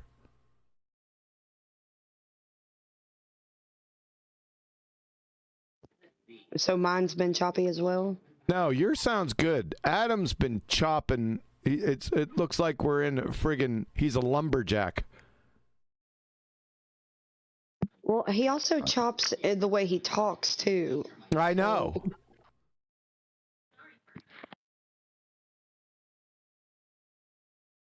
I think it's about time. Will they change that? I think it's about time to get that new mic from Nathan there, Adam. That's not going to change anything in terms of how I speak. If I'm going to put a dramatic pause here or there, that's not going to change.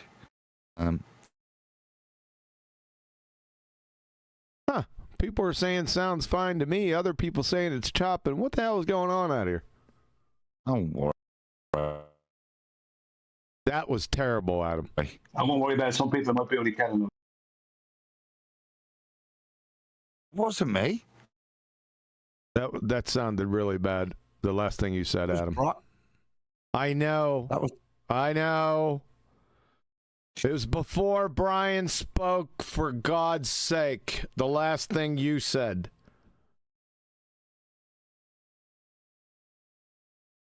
I wouldn't worry that bit.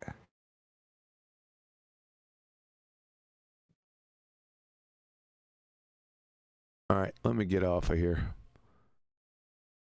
I said I wouldn't worry. I think as far as the show, in terms of the output, what the computer will deal with it as it's shown. We might have to just put up with the odd disruption locally, and they get the odd slow down, speed up or drop. But I don't think as long as we tolerate that, it's fine. I think the show's it's not going through like that, unless you have major lag, which is weird because I'm not like super fast compared to anyone else. I'm not getting it because I got excellent connection. It's not even giving me any warnings anymore from YouTube Studio, and I got 0 drop frames, all green. So could it possibly be a Discord issue? Probably. That's what I'm thinking. Well, everybody drop. Yeah, we didn't get your out either. Did anyone hear her say out? And of course, it comes back in laughing. Did anyone hear her say drop out?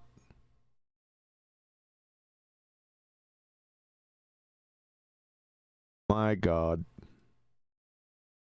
Oh, you heard Flashy say that. Did you hear the out? I just got the drop. I had to say drop. Yeah, that's friggin' terrible. Yeah, we had both words, QA. My robot into you now. This is bad. Good thing you didn't have a scheduled show as you go on. Good thing. I posted another photo in Skype. JK added the ultimate flat earth reference in there if you want to check it.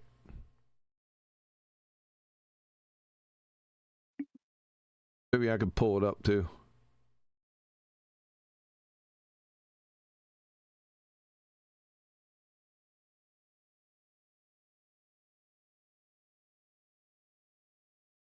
Second.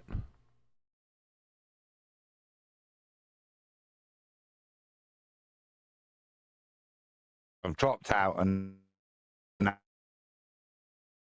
I can't hear anything. I hear you. Yeah, that's better. See, I think better, actually. I keep hearing QE cut. I think it's a Discord issue. So if you can look on the live stream, we'll just power friggin' through it. Discord, you numpty dipshits. So there's the all roads lead to flat Earth and the ultimate flat Earth reference. What do you think about that one, Adam?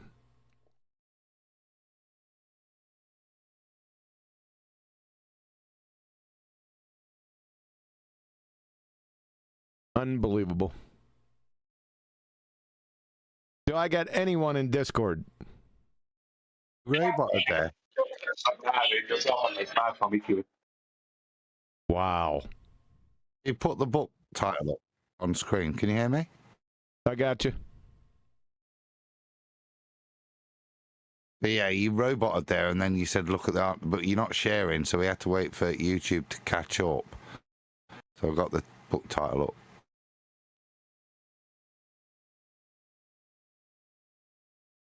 That's a better starting place for me. That I like that.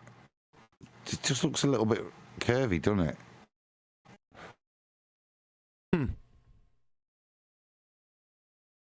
Not quite right, but to me, it's almost there.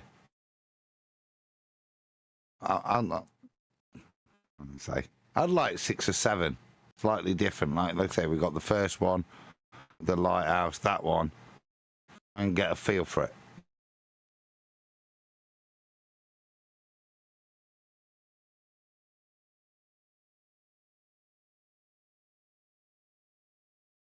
Yep.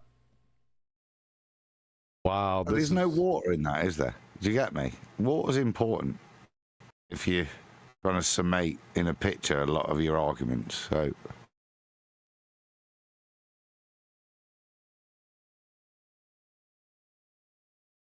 All right. We not have a competition, hey? Like with a prize. Prize should be one of Nathan's mics. There you go. Yeah, I hope you win. No, I'm not gonna. It's not me. It's you. Them. I don't think it's Them me. that's doing it to us. It's not me. It's Discord, man. It's all jacked up. Yeah. I joined in. The sound quality improved significantly from everyone when I dropped and came back. So it's just crap. Serverness, isn't it?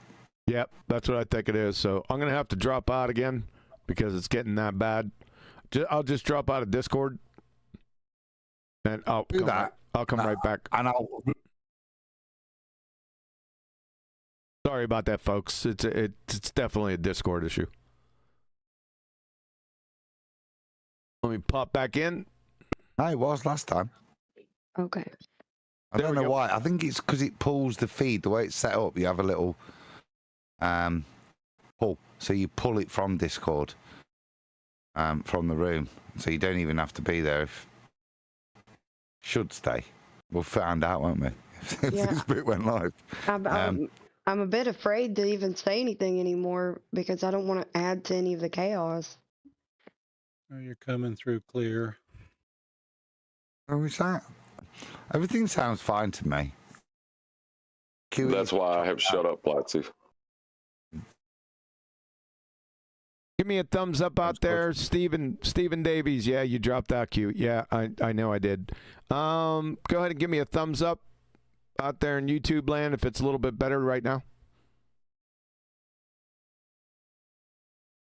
As no one's talking. Goddo's giving us a yes. Goddo's giving us a yes and Give thumbs. us some more.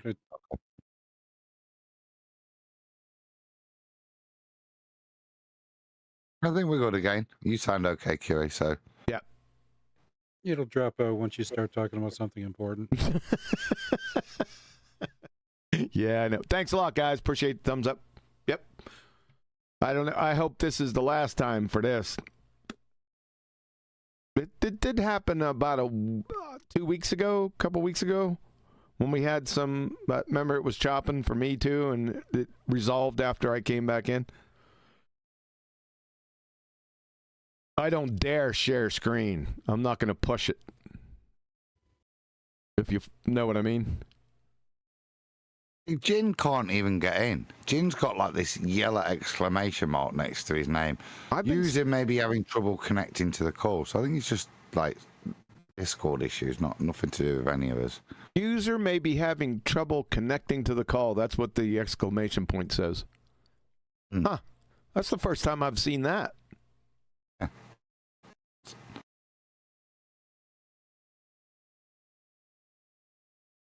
Has anyone seen that? That here, I'll show everybody what I'm talking about.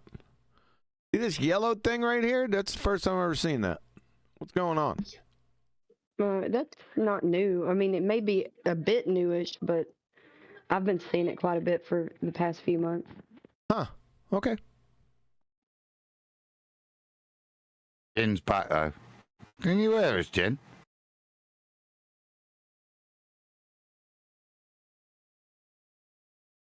Maybe not.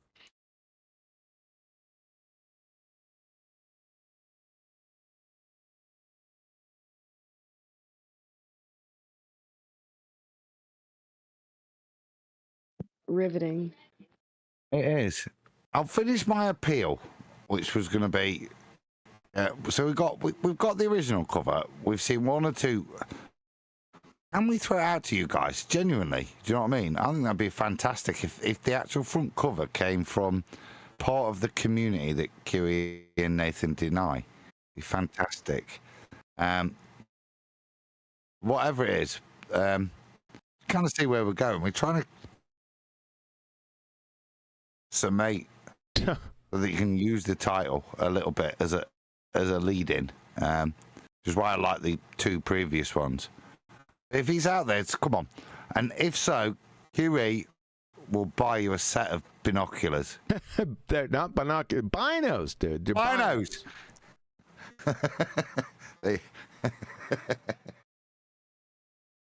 I want up.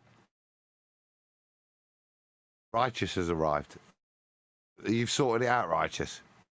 What's the hubbub? Yeah, we're getting some audio issues with people cutting out a lot. All right, I could press some buttons. How's that? Press some buttons, dude. Yeah, lower bit rate. Let's lower rate to minimal. Damn, you better press some buttons on your side because you're chopping. Yeah, my internet's not good though. I have some internet issue with my provider at the moment. Oh, that's helpful. Thanks for coming in. Well, I'll push one more button. I'll change the region and then see what happens. Uh-oh. Let's see here. Let's go to U.S. Central. I mean Eastern. That's the one I'm. Okay. All right, I changed the region. Let's see if that fixes the issue. All right, Adam, floor is yours. I mean, Righteous suddenly improved. Everybody got the same little symbol straight away, by the way. Like, everybody went, I've never seen that symbol before tonight. But yeah, as far as hopefully that's continuous enough and I didn't cut out at any point. Nope, you didn't. Fine. Thank you, Righteous. You're welcome. Platzi, give us some sentences, man. Well, speaking of Lighthouse, my favorite music artist won the second most amount of Grammys at the premiere of the Grammys. Did you get all that? Yes, did. Thanks. That might have done it, Adam. Oh, that's perfect, isn't it? So, I think, shall I round out now then? Is everybody able to hear?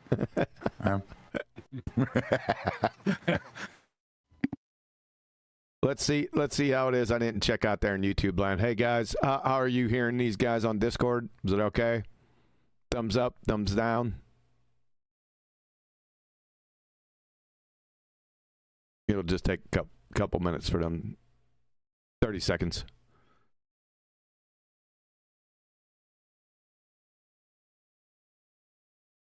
I've got thumbs everywhere. That's from the last request, Adam. Yeah, that's what I've realised. That's what. Hence the stuttering pause. Apologies. JK gave us a thumbs up. Thanks for them photos. I got JK thumbs up. Thanks for those photos, or that book cover, JK. Shut up, Adam. Thanks for the book cover, JK. I'm counting. Unbelievable.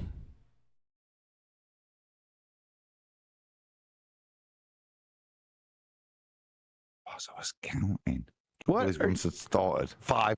There you go. So go ahead. Have you got 5 thumbs? Yep. 4 yellow, 1 brown.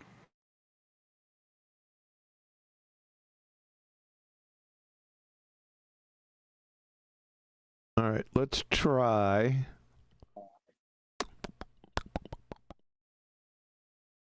Do I want to push it?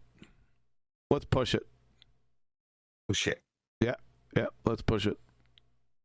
Salt and pepper style. Push it real good. I knew somebody was going to say that.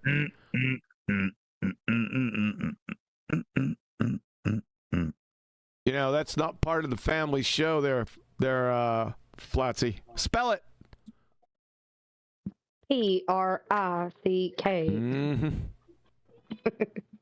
P-E-double-P-A. Mark J says, good, we can start the show now.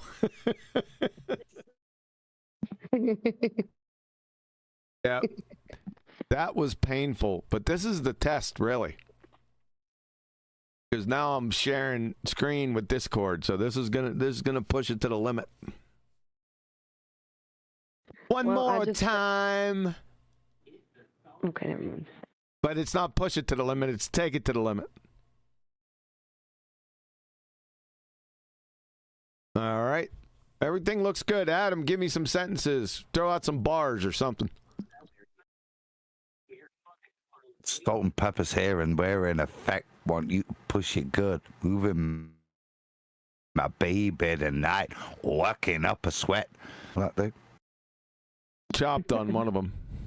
Yeah, Huey, you were kind of cutting out too for me. I don't know if anybody else heard it, but it's like it'll glitch and then you'll speed up and I'll hear everything you said, but it'll speed it up and like double time. Yeah, it did it with Adam. Can you believe it with me? Let me turn the screen share off because this is probably. Let me turn it off. Both sound fine to me. Yeah. I heard Adam one time, and he sped up like at 78 speed. It was freaky. I thought I had a flashback. That wasn't me. He does not speak that fast. No, that was DJ Spinderella. She cut it up one time. No. Adam, when you were reading out my argument that I put in the book review, you would slow down, chop, then it would catch up to you. And you went like at 78 speed for a good 10 seconds. I was saying, oh my God, what's happening? Yeah, because we know that you don't speak that fast, ever. I did have magic mushrooms for tea. Mm-hmm. No, it's not me. Honestly, you all sound absolutely fine. Other than you chopping, no one else has been an issue. Who's chopping? You chopped a bit. You like the master chopper. I'm not chopping at all. When's the last time I chopped? I don't know. Minutes ago now. You sound good. All right. What else do we got to cover?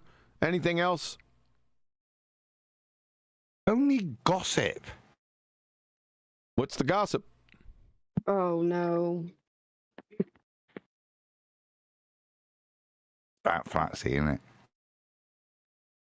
The gossip about Flatsy? There's no gossip about Flatsy. She's in Alabama, crying out loud. I would rather it be about me than anyone else. What? I like to say I've missed a bit, and I come back, and there's lots of accusations that there's lots of shenanigans going off, people being bought out. I read something the other day about Paul on the plane. Paul in as a cult. Paul on the plane. See, I never really watched any of his stuff. I know the name, but it was good. Well, these are the things that are interesting. So you didn't, but I was there, and when he's first popping out, he's come over to Iron Realm, wanted to have a chat with me and John, because we're the guys. John's done the gyro stuff, and we're just chatting about stuff, looking at stuff, and the first kind of accelerometer data comes out, and Paul on the plane's like a proper gentleman, yeah. Got on with him well, came to us, said, right, what should we do? He, took our advice, what our suggestions were. Before he did what you see Paul on the plane doing with the accelerometers, and then he was the guy that I then went to, mate, this, because part of the suggestion was my data gathering, and what we should do with the accelerometers when we talk about straight and level flight. So when I've then, a bit later, done that kind of finalisation of what I'd suggested and added to his starting point, kind of the first person I called on was him. And also in a lot of the other more shittier moments, the more soap opera moments of flat Earth, he was kind of still a very reasonable person, and somebody would say, oh, what a load of bollocks is going off now. If you can get the grift, there was a lot of non-flat Earth related stuff that went off, and he was a salient voice in that. So, like I say, the Gerrans, the Whitsits, the Batty Steers, what we're seeing these guys happening, I see all that, but that one was one that I was like, well, yeah, he's calling as a cult, which maybe has validation. I wonder whether anyone knew whether he was like anti-flat Earth like a Jerry now, or was just kind of giving his I'm kind of sick of this place appraisal. But he was a telling one, QE. That I found weird. I've seen his name pop up in this attack. You know, like I wasn't surprised when I saw Robbie Davidson. Yeah, it kind of faded, and it'd be very simple for somebody that got out years ago and was doing lots of other projects to take a little handshake. Would you say this? You know what I mean? Is he chopping for anyone else? You were chopping. Yeah, he's chopping a bit. He is chopping a bit for me. Adam, what are you saying about Paul on the plane? Has he gone back to the globe or not? Well, that was my question. Like I said, I've been away for 5 or 6 days, and you just see the odd stuff in Master B, etc., and I didn't know. But hence the long-winded historical narrative of the gentleman, because like, if he has, that would shock me. Whilst I've got no problem with him just calling as a cult, which you could, you know, good just to get away from it, indict us like that. It doesn't bother me. I wondered whether he'd said, no, I think it's flat. I think it's a ball now again. It was a question, not an indictment, Jim. Yeah, okay, yeah, I see what you mean now. Yeah, right. Yeah, and who was he referring to as the cult? All flat earthers? FED? I mean, I'm still not, you're not accurate. Still left me with, I don't know where I am with what you've said. Yeah. I'm not bothered about being called a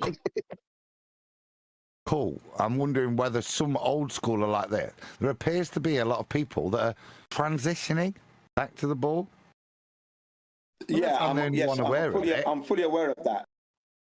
Fully aware of that, Adam. Yeah. And I think that Paul on the plane, who has been working with the Apollo detectives, the one question that I would ask of Paul of the plane when he was working with the Apollo detectives, how comes you didn't stop them when they were poo-pooing flat Earth? Because you're a flat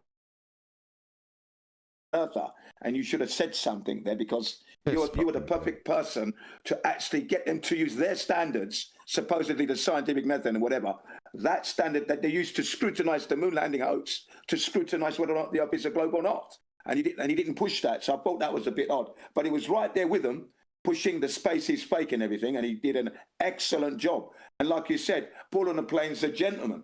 You know, definitely a gentleman. You know, he hasn't got an axe to grind with anyone. So for him to make that sort of cult statement is a surprise, because I do like Paul on the plane. Very nice guy indeed.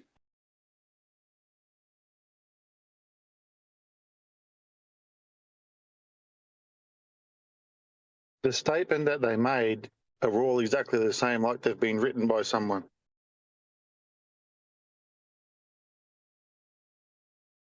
Where's the statements at?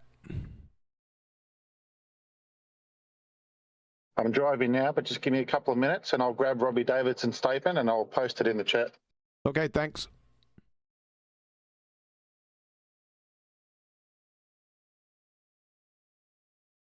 I'm not. Are you saying this is a threat to our democracy, sort of thing? Oh man, it is a wild time to be alive. That's for sure.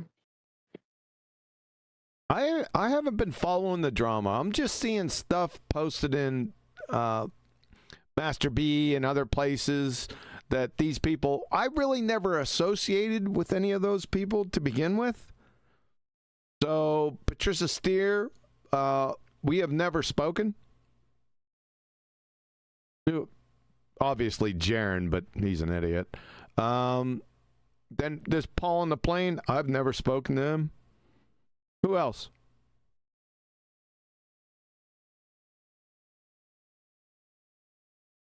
To move now. Yeah, but Quantum Eraser, you and Robert Pisano were at the top end of this stuff that was going on, this flat earth stuff. So I wouldn't be surprised. You were too busy doing so much content yourself, and the stuff you were pushing out with Robert Pisano was just top quality stuff. You know, beyond Paul and the plane and that. You know. So don't be surprised. Don't be worried. You're not talking to them. You know, doesn't take away from the work you did. You were at the upper end of the upper echelons, mate. So don't worry about it. Don't sweat it, mate. Way to give him a bigger head. No, I'm not Good sweating. grief. Well, he's just speaking facts. I'm not sweating it. I was just wondering who else was there. So there was Patricia Steer, Paul on the plane went down, Robbie Davidson, never spoke to him. Who else? Anyone else? Yeah, I'm not keeping up with all of this, so. There's a couple of other less well-known people. There was a girl called Rose 777, someone I followed out years ago when she first turned up, and a few other less well-known people. I don't know them. Huh. So there's been kind of 6-7 people. Are you saying Rose 777 or Crow 777? Rose 777. She has some connection to Crow 777, I think. Rose is wrong. to Crow 777 by the fact that she is the wife or partner of Jason Lundgren, who is the guy that hosts the Crow 777 radio. I thank him. Yeah, I have a bit of association with Crow 777 through George Hobbs, but not a lot. He only featured him a little bit on his radio show, but not enough for me to have paid too much attention to Crow 777. Oh, right, Rose is saying it's a ball again. Yes, Adam. Supposedly, according to Mark Sargent. Hey, do you hear the link I just laid out? That's really interesting, isn't it? So the old validators of Globebusters, Bob's thing, which would be the lunar wave part of a lot of Crow 777s. So is Crow now back on the ball? And Jason Lundgren. I don't know about that. So Jado sent me one from Robbie Davidson. He says, after much thought, research, and consideration, I've come to a new conclusion about the shape of the earth. I was wrong. I'm sorry. I wish to act with integrity. I have changed my opinion based on new information that has been presented in Antarctica from the final experiment. I have not been paid, threatened, or compromised in any way. End of message. He had to put that in. Describe experiment. Yeah, you had to put that in, right? So you have not been paid. Well, no one was asking you if you were, so that means you've been paid. Thanks, Robbie. Yeah. I wouldn't say that nobody was asking him that, because you don't know what other people asked him, or his audience. He probably assumed that they would ask. That's even more reason why he's been paid.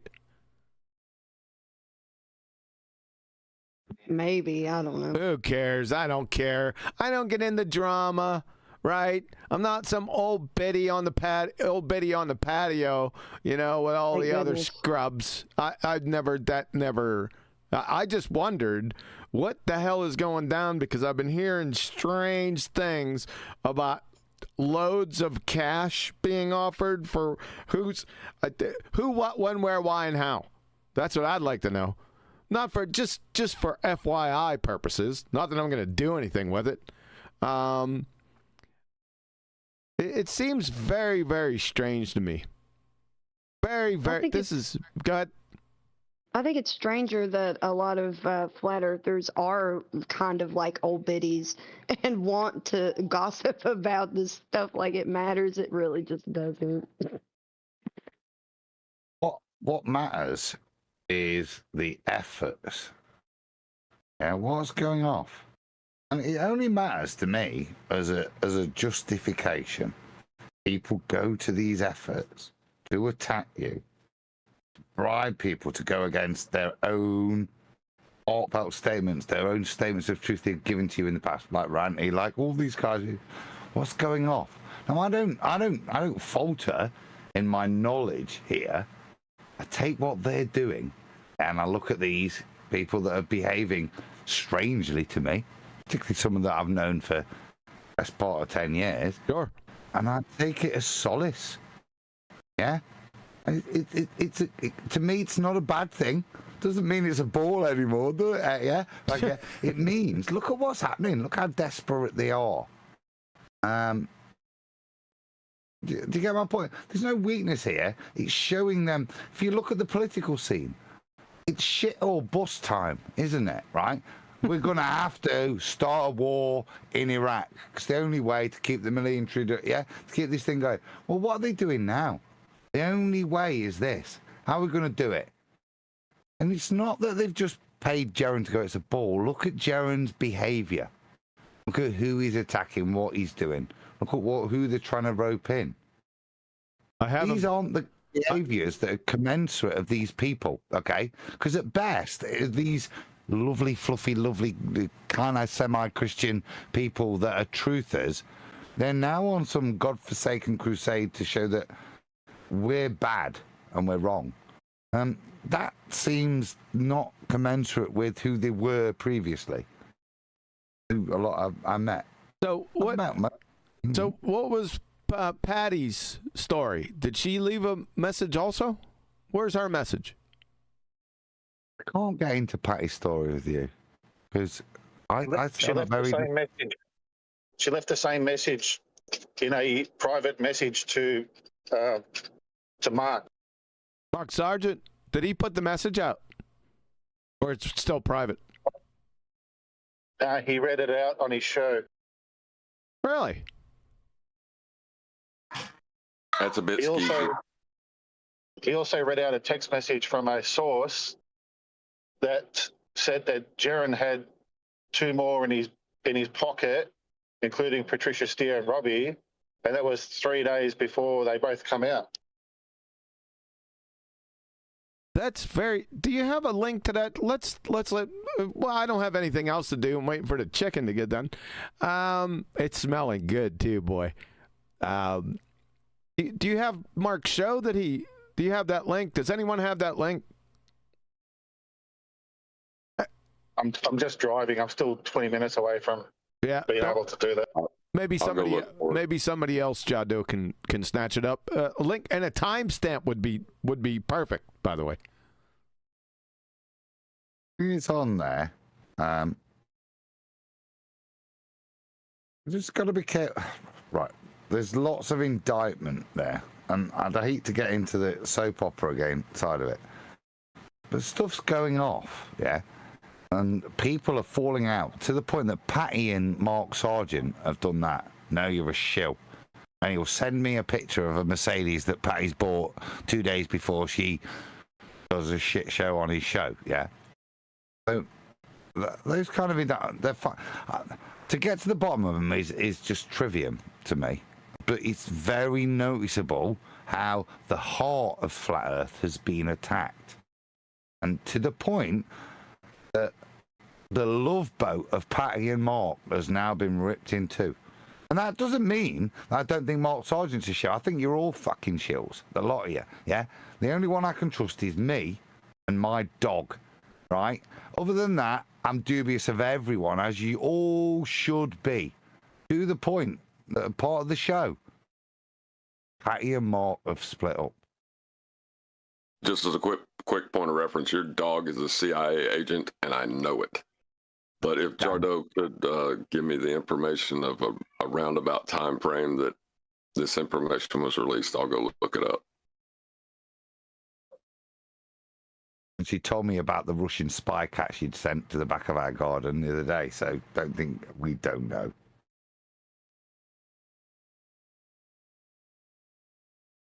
Point is, this is a soap opera, right? And respectfully, if you look at that, yeah, I like Mark, and the second this kicked off, I texted him.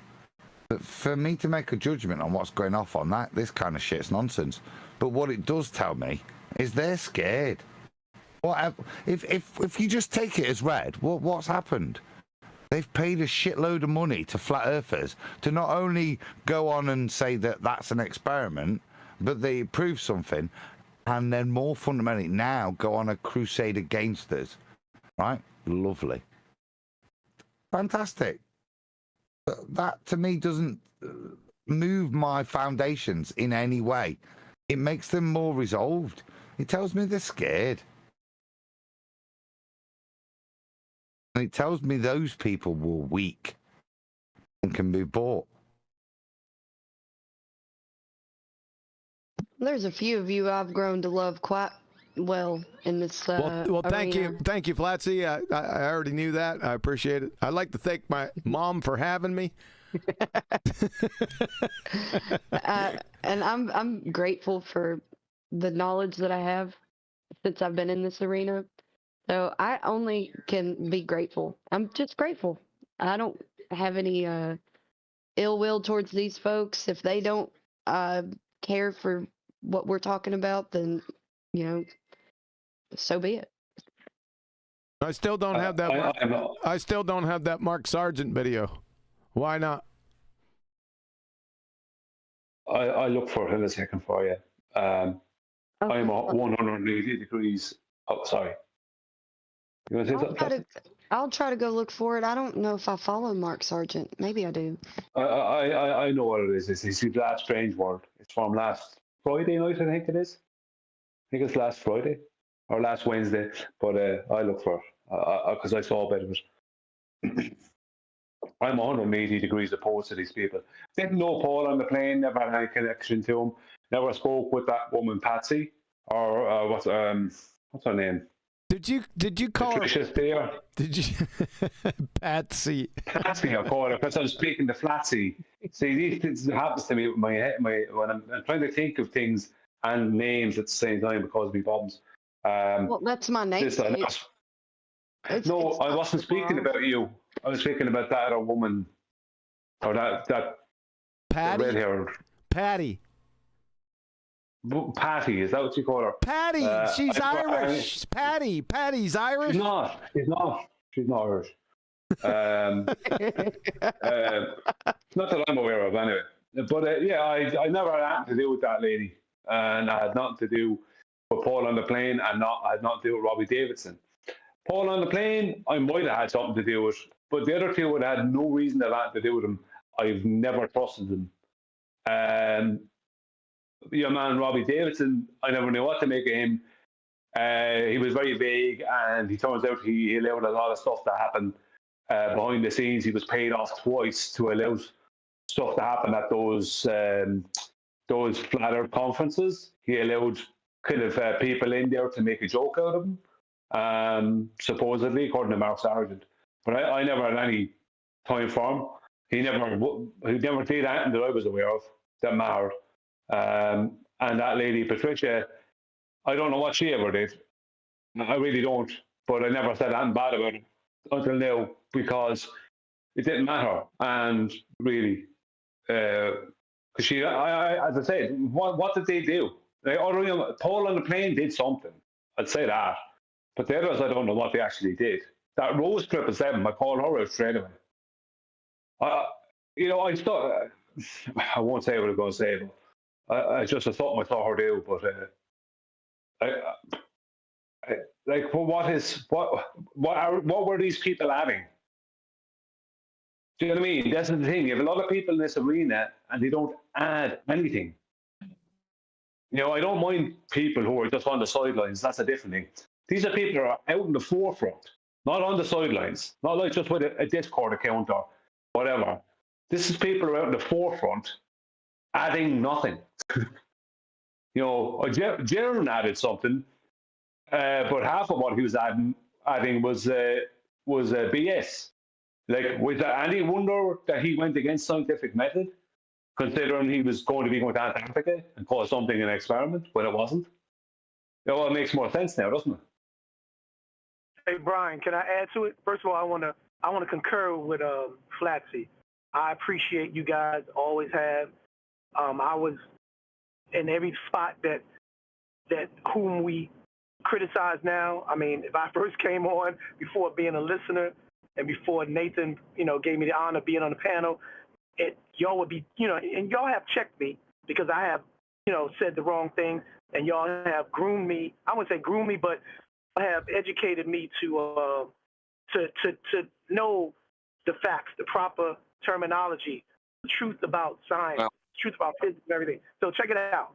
Now, whether these guys know it or not, I'm not talking about the ones that know their shills, but you ever notice how sometimes when the greater adversary allows little small subsidiary puppets have the greatest subscriptions and the greatest this and that, even if it's unbeknownst to the shill, who when we see as a shill, those are ones you could tell that are shills because they always are allowed to have the greater audience than a Nathan Oakley, who is saying the opposite and contrary to what the greater adversary is advocating and purporting. So whether they own up to it or not, by them not accepting Dave Weiss, whoever it is, what Nathan and what FED is trying to tell them, what QE is reiterating and reiterating, those people that want to continue to do the feast of nonsense, I don't care who you are out there listening, you're suspect because you see the truth. It's laid out for you. And if you insist on doing it your way, like I posted about Eric DeBay recently, who cares what he means in his heart? You know what's going on. And if you continue to bastardize science and interject it into the proven, you know, geocentric science proves you're suspect, bro. That's suspect because it's laid out. You're chopping. You're chopping now right too. And don't say you haven't heard about it or heard it directly. Yeah. I'm sorry. Yeah, you're chopping up. Nathan, hold on a second, Adam. Hey, Nathan, go into Skype. Nathan's out in chat. Go into Skype and check out the book review. There's a couple covers, pictures, potential book covers in there. See what you think. Go ahead, Adam. Before you do, I found it. It's Strange World. I got it posted at 24-minute mark. Is when the information comes. Hey, I appreciate that, John. Thank you. Let me go over to that. Go ahead, Adam.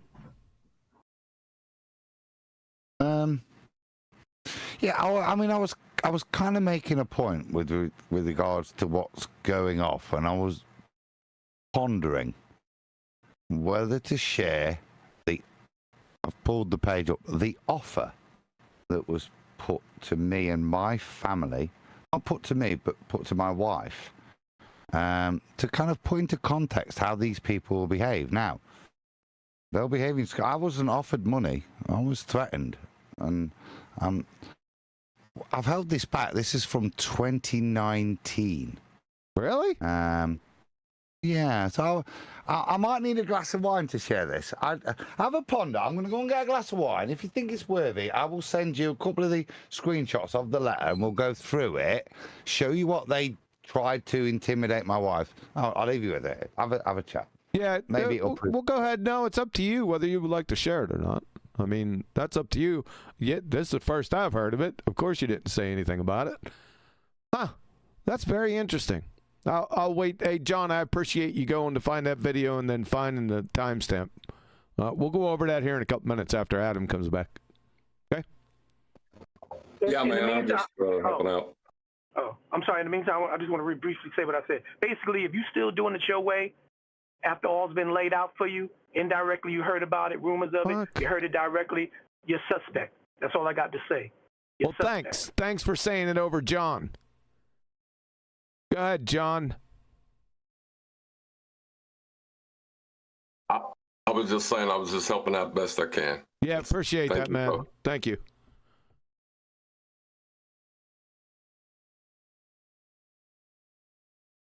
Hey, what's up, Plum Bob? It's the first time I seen you in here. I like the cut of your jib over there at Politics, man. Hey, thanks, man. No, I enjoy your show. I love coming in here. Been here probably since near the beginning, actually. Oh, okay. We've had some technical difficulties throughout this, so sorry about that, but you are recognized. Yeah, definitely a Discord thing, because I even had problems when you were live streaming. The video kept like reloading, and that was strange. I'd never seen that before. That was a new one on me. Is it just me, or is his S's piercing your ears? No, it's not. His S's are just fine, Flatsy. I think it's your ears. Okay. He sells seashells by the seashore? What's that? Oh my gosh. Yeah, they're pretty strong, Plum Bob. So it's all right though. Nicely done.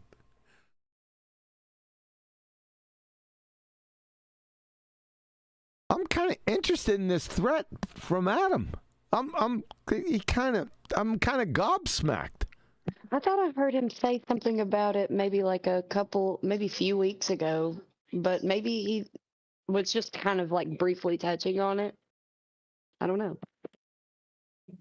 There comes a point where, I mean, it was, what, 6 years ago, isn't it? Well, yeah. Five, isn't it? So at the time, you must remember when I got rumbled in Rome. Yes. So at that point, part of my jubilation, having got let out, is running up to Dave and having fun on a bit of a flat earth tour and showing the documents. I've been let out, yeah. I felt like Nelson Mandela. Do you get me? So there's kind of me being a bit theatrical, but in doing so, I inadvertently doxed myself. Really? Yeah, well, I've shown the police documents, and some shithouse has obviously gone, paused it, zoomed in, took my home details that are on there. Because even though when I was in Rome, I refused to give him my passport, obviously when I got beat up and then dragged to the police station. Beat up. And the police harassed me, I just instantly handed over my passport. So they had all those details. And like I said, that docks me. Just give me a second, Q. Let me send you the... So in the meantime, so I've come back and... there we go. Let me just forward this to you. Where are you sending it? What medium? I just need to forward it. Just 1 second. Forward. I'll send it in Skype. Sorry, my brain wasn't. Correct. There you go. So I've sent you that's page 1. You pull that up. So this is what's then, and literally I've got in. So I've got off the train, opening all the mail. We just open mail in our house. There isn't. You know what I mean? She opens all my mail, but I've just come back, so I've opened it. There's this odd-looking thing. So I've opened it up, and there it is. Do you want me to share it? Hold up. Yeah, and do you want? Hold up. Yeah, calm down. Calm down. Shut up. You want me to share this? Yes, sir. Yeah. But I've held this back for. So, put it in context. So when all this happened, the first thing I did back then, we weren't mates then. I've got Riley and Nathan. Yeah, and I'm part of the Iron Realm, obviously. The people that gave me the best advice were Riley and Sleeping Warrior and Nathan. Just shut up. We all get shit like this. Yeah. Welcome to the club.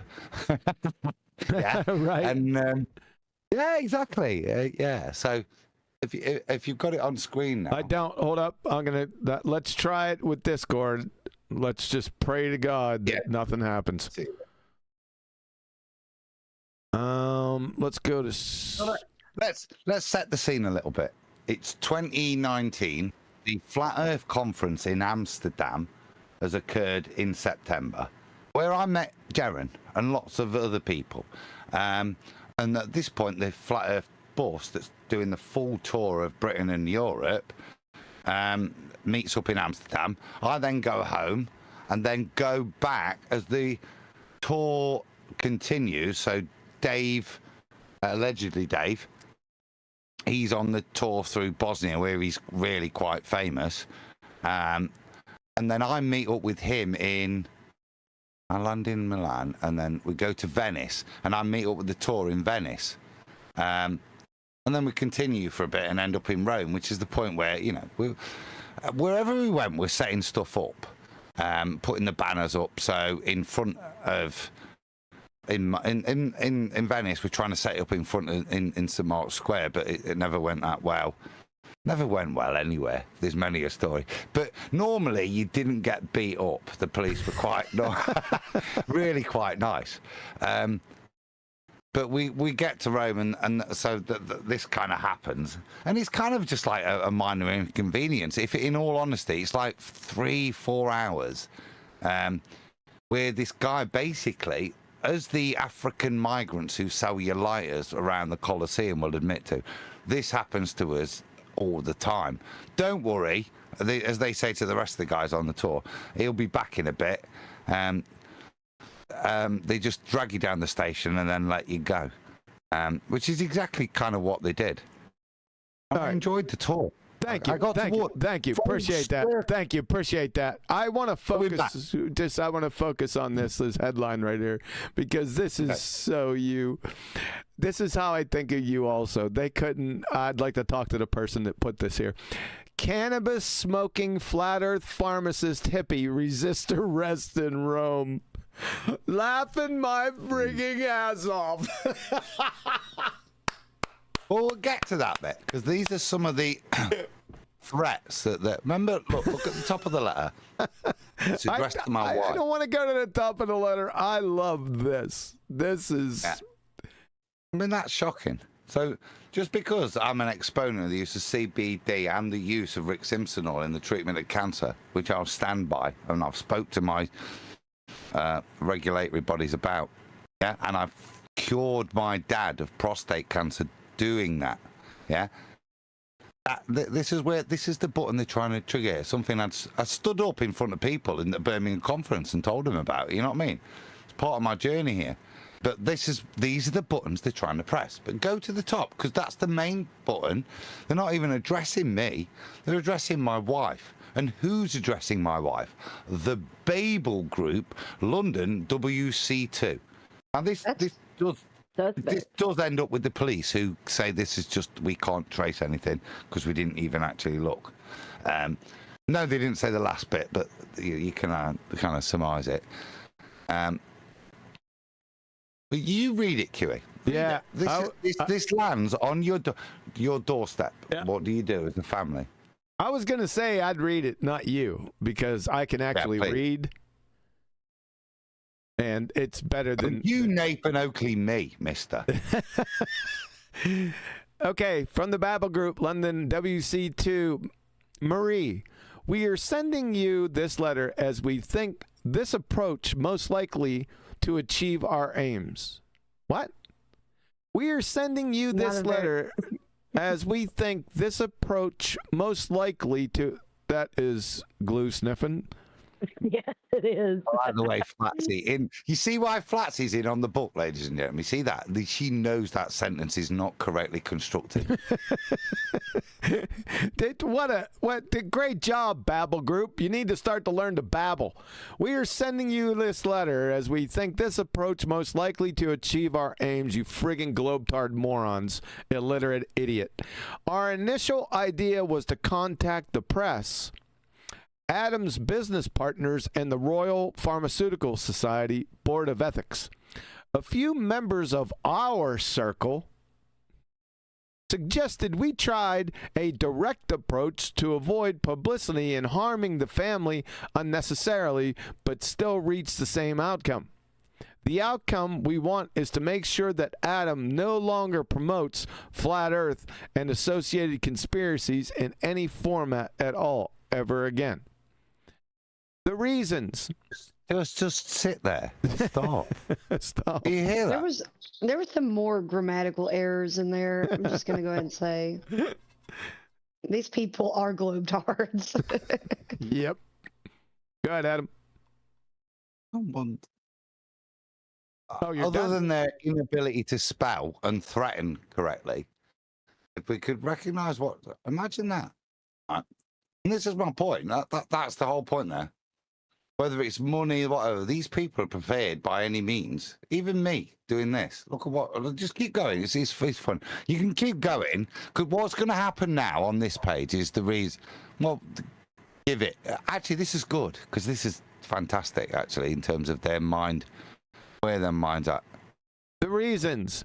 Any normal person, I like them in quotations, any normal person would say that when a hobby interferes with a person's family and livelihood, then it's out of control. Adam has put himself in a situation where he is in trouble with the law, has made public statements which now put his professional status at risk. You are aware of the dramatic events in Rome, and Adam's recent arrest. The Colosseum. I love that. Let me say that again. You are aware of the dramatic events in Rome and Adam's recent arrest, and he called the Colosseum. That's fucking perfect. Hey, I just very few people get a reference to the Colosseum. It's any Colosseum. Sorry, you added another part to this that made this one shrink. Stop doing that. This unfortunate incident shows the risks which Flat Earth and other fringe activists take when they go head-to-head with the real world. Detailed URL links at the end of this document are included, so you can review these for yourself. Below, we made up some example sensational headlines to illustrate our point. You may not be aware that just after Adam was released, he went live on YouTube and spoke openly about buying illegal drugs. This is a stupid thing for any registered UK pharmacist to do. No wife can think that the image and strapline below is a good look for her husband. Again, cannabis smoking flat earth pharmacist hippie resists arrest in Rome. There he is, ladies and gentlemen. Super busted Adam Meakin. John Doe sent Babel by name, Babel by nature. Yes, exactly. You got it. They got your good side, Adam. I was a little younger there. I'm quite pleased. Was that police officers, or were you just getting beat up by randos? Fundamentally, I didn't resist arrest. So I had a translator there, Nora, who might pop up in chat. No One's Flower. You'll probably all know about it. Yeah, we know her. YouTube. Okay. Nora was married or was a partner with an Italian guy. So she came along. We met her in San Marino. So by the time we get to Rome, Nora's, I'm not under arrest. And this is my point. I said to the guy, look, I've not got my passport. And I don't have to yield a passport because at this point, the UK hasn't left the European Union. So I've got free movement, okay? Don't have to show any ID. Certainly not a passport. And as I pointed out to the officer, it's unreasonable for you to think that I'd come to the Colosseum and carry my passport with me. And it's in the van. If you want to come to the van, I'll give you my passport. Yeah? But they're trying to intimidate me. So at the point where I say, look, this is one of the things where I loved Antonio Subirats, because he called me out for being a bit of a twat, and I agree with him, because I was. Because this is how you would treat a UK police officer. No, I'll push you to the limits of the law. A bit like what you watch you Americans do to your officers now. You hold them to their oath. So that's what I've done. So I've asked him politely on numerous occasions, am I under arrest? Am I being detained? No. So I said, well, you've asked me to pack up. Yeah? So I've done that, yeah, and because at the point I've gone over to the van, I'm being sarcastic, but I've said, can I have a lighter, me fag? So I've rolled up a little roll up, and said, can I have a lighter? Because I've lost my lighter and all that. So, being a cheeky scroat, I thought I'll ask the arresting officer, you know, the guy that's being a dick, for a light, because he's smoking while he's watching me roll up the bloody banner that we just unrolled. So we're in a bit of a chat. And I think it's the point where I ask him for his name that really gets their goat. Because I'm probably pressing... I've got to be honest, I'm probably pressing buttons. I am pressing buttons. I know I am. But I've got this confirmation that I'm not under arrest. So I walk away. And if you watch the video, you'll see this little Mussolini dude, the little Kojak-looking fella in the full military gear, come running up behind me like a cowardly pissant and punch me in the perineum. Is the only place I can describe it. Because for months afterwards, like, not my balls, he missed me balls, yeah? He's punched me under there and he's took a firm grip, Huey, and then lifted me up off the ground and slammed me down. And then, like a fucking girl, he's grabbed me Calvin Klein travel bag. Bastard. And the only reason I let go is I hear my bags ripping. Because I'm pulling out, you fuck off, what's going off? So, and I heard me bag, I've let go because I'm not having that. That's my Calvin Klein travel bag. And then it's all got a bit, that's the kind of level of reality you're at in those moments, isn't it? I've gone, what the hell are you doing? You've punched me in the balls, you gill, from behind. What the fuck's going off? Do you know what I mean? I don't expect to see it on YouTube later in the pizzeria restaurant, as we look at it with the Italians, they're going, this is not good. The police should not do this. You know what I mean? It was totally taken aback because, like I said, there's certain rules, and this is the point. When they're letting me go, and they're trying to get rid of me because I kept filling me documents in, as you've seen, and they kept giving me back wrong. And after the second time they gave me back, no, it's still wrong. I've kind of trigged that they don't want to deal with me whatsoever. They want these documents to be wrong. So I've gone, okay, maybe they are. Yeah, let's move on. And as the guys let me go, he says, you see the trouble, you're not, like in England, you cannot ask an officer to identify himself. And there's the point of what all went off there. And it's like with the way the Africans say, they just beat you up for a little bit and intimidate you. The second you were trying to, there you go. Thanks, But it was Antonio. But anyway, we're back on track. So, what are they trying to do to me now? Look at this dirty bastard. This is what was disgusting and why it was never released. Lisa's a lovely lady who fell in love with the driver from Poland. It was kind of like a romance. So to see this bit, actually,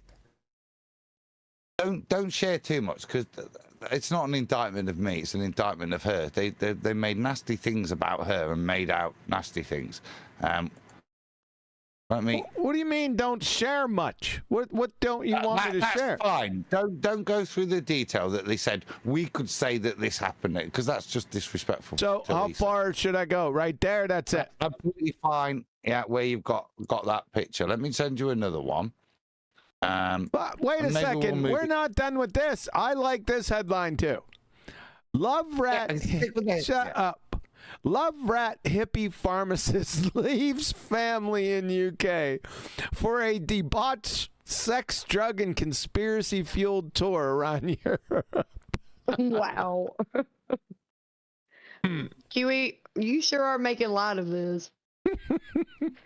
I mean, that is kind of messed up. It's like they are threatening to assassinate your character with lies, right? No, that's what they're always doing. Not What's me. this? Remember, this is addressed to my wife. Yes. Okay? Next one up, Huey. I will, but it me was and Dave. Now, what's this John Watson? It was all Shardo. What? Charadwa? What? Saucy? What? What's this? That's a screenshot. Typo.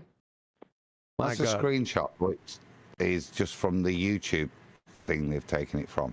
But that's a picture of his guys in the evening, look, bottle of wine. Yeah. Sit around that's the camper table. That's where we have our tea and stuff. Okay. So you want me to go to the next one? I've sent you another one. That should be another title that my wife should be concerned about. You can deal with that. Drug-crazed Knots pharmacist who believes in the flat earth arrested in Italy after street fracas. Too funny. Yeah, I like that one. So, Mark, what's this say? Mark needs more. Well done. I could do with some of that green stuff. Whatever. The picture above shows renowned flat Earth conspiracy leader Adam Meakin. Renowned flat Earth conspiracy leader. Love that. Yeah. Yeah, I like it, Brian. I say I'm not. There's certain points he shouldn't take contention with. No, it means that they're recognizing you, Adam. Yeah. The leader, Adam Meakin, right, moments after his release from prison by the Italian police. Dave Mellon left. Another hardcore activist is excited about the release where troublemaker Meakin had arrest and aggravated protesting. Dave Mellon can clearly be heard on this live stream via YouTube to say, I could do with some of that green stuff that people smoke. That's amazing. In response, we see the Adam Meakin. That's pretty funny. I like that. In response, is that where you got your name from? The Adam Meakin? In response, no, we see the Adam Meakin, aged 46, you old bastard, a pharmacist. God damn it. In response, we see the Adam Meakin, age 46, a pharmacist from Nottingham, clearly asked for illegal drugs when he says that would be awesome if some Italian turned up with some big bags of drugs. Any Italian flat earther watching who smokes weed, please get in touch. Yep. These men are obviously experienced drug users. That's plainly apparent. Even though there was no drugs on the van. I know. That because you're in Italy. What we did have, what you got in Italy is what's called CBD flower. So that's perfectly legal. Okay. And we didn't have much of that. Yeah. But what you did see was me have a roll up. And if you put that into context, yeah, any Italian with a big bag of drugs after what I've just been through, please turn up. Yeah. Put it in context. What did you do? Snort it? These men. Is interesting. See these bits. These obviously within the fact that they just sent to my wife to influence her, they have issues with me and my profession. Yeah. So the first thing I did was send this whole document to, not as they call it, the Royal Pharmaceutical Society, because that's just now a group. It's just the Brotherhood, and the regulatory body is the General Council. So I sent all that to them and my regulatory officers to say, look, have a look at this. This could bite me on the arse. Yeah. But this is the threat that's being put to you pathetically. It's a bit like Brian Mullen. Yeah. This is what's strange about the Brian Mullen thing, respectfully, yeah? First thing you do is go, And as my society said, well, Adam, there's nothing there other than clearly you've drunk too much wine at times. So they did look at it, you know what I mean? But with regards to Flat Earth, unless it affects your professional judgment, it's got nothing to do with it. That I found was, thank you. Thanks. May I continue? Shut up. Now carry on with the indictment. I've given you No. I just wanted to say something real quick. It goes back to what we were talking about a couple of years ago, how desperate the globetrotters are, and like I said, the greater adversary is. It's obvious with stuff like this. It's like they had to tag you with Flat Earth every time. What if? I mean, that was the thing that they wanted to affiliate Flat Earth with so-called narrative of negative behavior. This is how they are. They're potheads. They're not law-abiding. They resist arrest. Things like that. That's the desperation of the globetrot. They have to do character assassination. That's all they got. Desperation. These men are obviously experienced drug users. Their hedonistic conspiracy rampage across Europe, being fueled by sexual deviancy. I knew you were going to get a kick out of this one. I'm starting to regret not going on that. Brian. I gotta do that again. Funny joking. These men are obviously experienced drug users. These guys. Right, everyone's got it, who they're talking about. Let me put them down here a little further. There you go. I can't get them all in. These men are obviously experienced drug users in their hedonistic conspiracy rampage. I love this. Across Europe. Rampage. Sorry. Rampage across Europe being fueled by sexual deviancy and drugs. In Adam. The mix of high-octane street protests. I love this. And dangerous flat earth conspiracies means they have no care for normal law and order. The green stuff referred to by Dave Mellon is thought to be the super strong cannabis called skunk. Oh my gosh. God. Nothing like a statement from the 90s, isn't They it? tried to color a picture, didn't they? We got another one, Adam? I've sent you a couple more. There's a couple of shots that they've sent, and then the next page, I think there's further indictment on the next page. Kiwi's like, this is the gift that keeps on giving. Yeah, I know. I'm loving this. What I want you to remember, guys, is imagine this emotionally landing on your door, and at some point, you go, it's addressed to my wife, because I've got to go and give that to my missus. I'm waiting for her to come home and go, look at this, darling, because we share stuff, you know what I mean? Yep. This is what they're doing.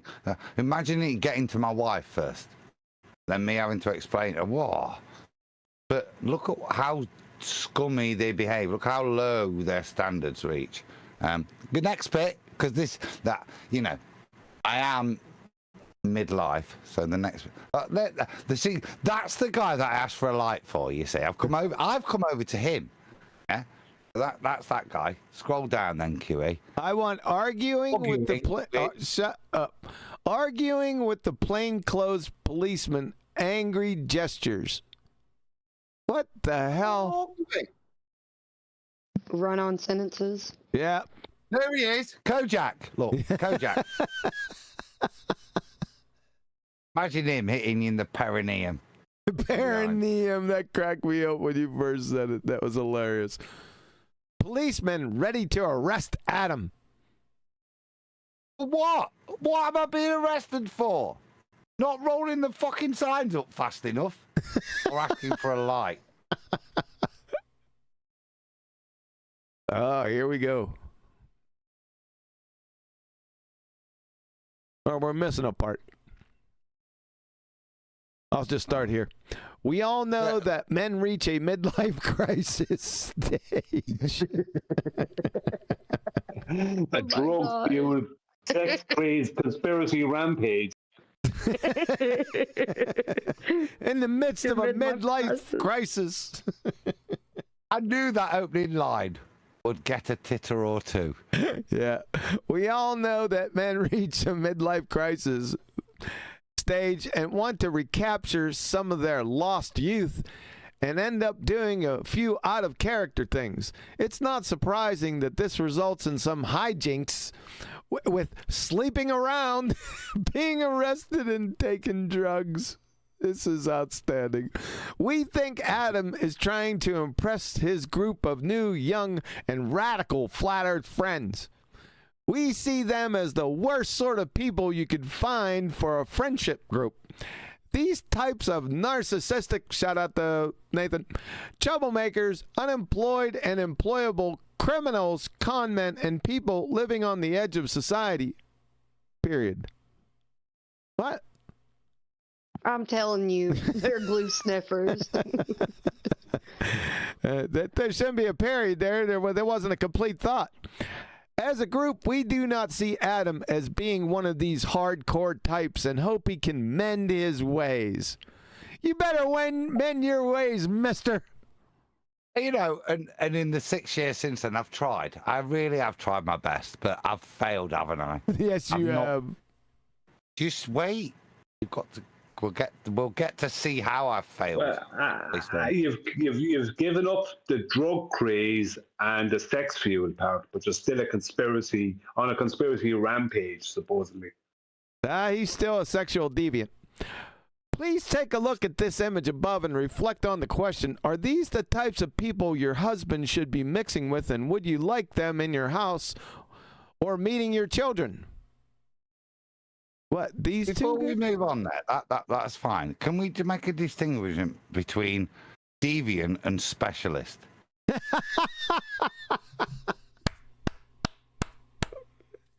No, we cannot. Please take a look at the image above and reflect on the question, are these the types of people your husband should be mixing with, and would you like them in your house meeting your children? Adam should reflect on this, and after he has stopped being upset and angry with the House of Babel, then he will see he needs to sort his priorities out. No doubt Adam will deny these views. His ego will kick in, and he will make eloquent and brave statements like, there's an important principle at stake here, and we cannot give in to bullying or blackmail from them. We are actually trying to help Adam, even though he won't see it like this. He is mixing with people who are just one level up from vagrants. They take drugs, they have sex freely with many, many partners. These are fringe people who live like cockroaches of our society. They have their weird ideas, different values, as they have nothing, then they also have nothing to lose. And so it's simple for them to flee fro justice. And on the other hand, Adam does have much to lose. His home, family, and respect also. These are some nasty bedfellows he is hooked up with who are peer pressuring him into other ways of acting. Could they not, like, check their spelling or anything? Like, this is bad. Other ways of acting. They're pathetic, you know. They don't have a life. You know, it can't be anything official. It can't be anything official because there are too many errors in this. Oh my gosh. Whack. Yeah, that's probably what happened. The authorities read it and get this out of here. They actually thought that this was going to work. That's the thing about it. They actually think that they can, let's say, do a replica of what would be something official, as if it was a threat coming from like an MI5 or something like that. Like they think that they actually think that this is like someone will take this as legit because they believe in their own heads that they are really smart and they've got all the answers. Oh my gosh. That's what's going on in their heads. They're like, oh, we're going to read his thoughts. We're going to tell you what he'll say.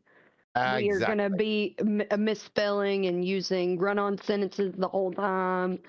This is really, like QE says, glue sniffing. Oh my gosh. Right?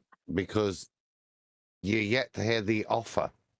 QE, I've sent you the final bits of this crap was posted. Can I share it fully, or is there something? Yes, sir. Yeah, go ahead. Like I said, the only bit of sensibility I had there wasn't for me. You've seen how I've been ridiculed. I've not held anything back there. The bit of sensibility was with the debauchery. And that wasn't put at me, it was put at somebody else on that. And that's out of order. It wasn't put at Nora, who joined the crew, by the way. It was just put on one individual and some very vulgar language, which isn't pertinent. Suffice to say that it was a gangbang bus. I think it might even be in there, something like that. But that's what was intimated to my wife. You understand? So that's all that matters, not what they said about Lisa, shithouses. There you go. So the next bit then. So now what they've done is outline and threaten and postulate. So now comes the next. These are the headlines you could see in the Nottingham Evening Post about your husband, or maybe in the Nationals. Maybe you'll make the Telegraph. You could be so lucky. Drug-crazed, crackhead, sexual perfectionist, Adam Meakin. No, not perfectionist, deviant. I'm like I say, it's very little. You know, sometimes that's not fair. Carry on with the offer that's put to my wife. The offer is very simple. A, Adam withdraws from all public promotion and activism around Flat Earth. No longer will he be on panels, make Flat Earth videos or podcasts, and he will no longer promote in public any of his ideas around Flat Earth or associated conspiracies. Or B, Adam continues with his Flat Earth activism, and we will continue our original plans and send the information to these 3 places. Number 1, Adam's partners in the business. We have the company's house details, of course. Number 2, Red Top. Pause. That was one of the funniest moments of my life. So, Adam's business partners. You mean the people that I've been telling the Earth's flat? What are and asked me for sexual advice. What are red top papers? What's red top mean? That's like the Sun, the News of the World, the Daily Mail. So the kind of more sensationalist newspapers that are the mainstream read for your working man, as opposed to your, like I said, I don't think I'd make it into the Telegraph. That was the point of that. That's not a red top. It's not a red top. Red top's a working man. Yeah, working class. Is it like the National Enquirer? No, not retarded. Your mainstream media for your guy that likes gridiron or ice hockey. Tabloids, kind of not thing. The guy that buys stocks and shares. That's the difference in the newspapers, yeah?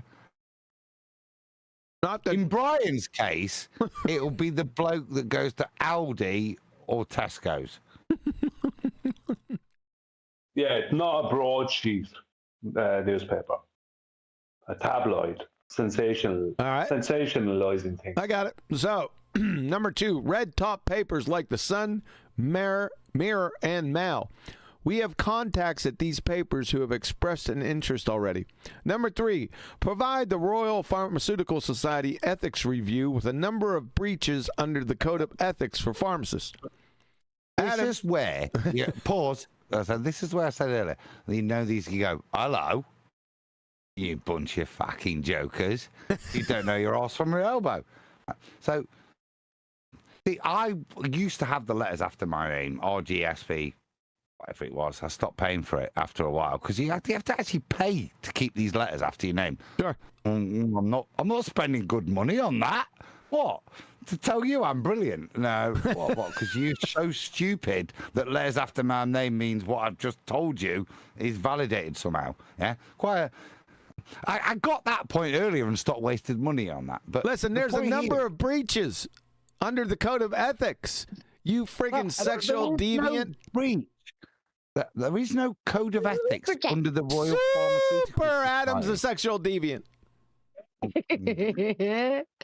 Sasha said one appeal to Amnesty International could help. Go ahead. No, they ain't gonna save Adam. Not what I read.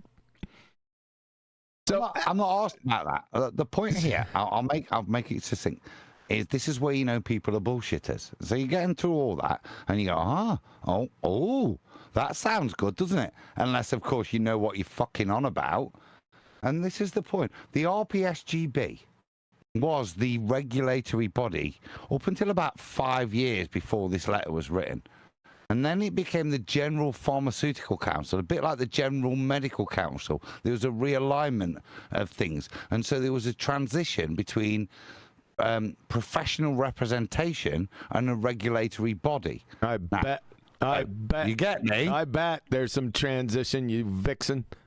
But my point being, there is no code of ethics, which is a regulatory thing, that could ever be enforced in 2019 by the RPSGB.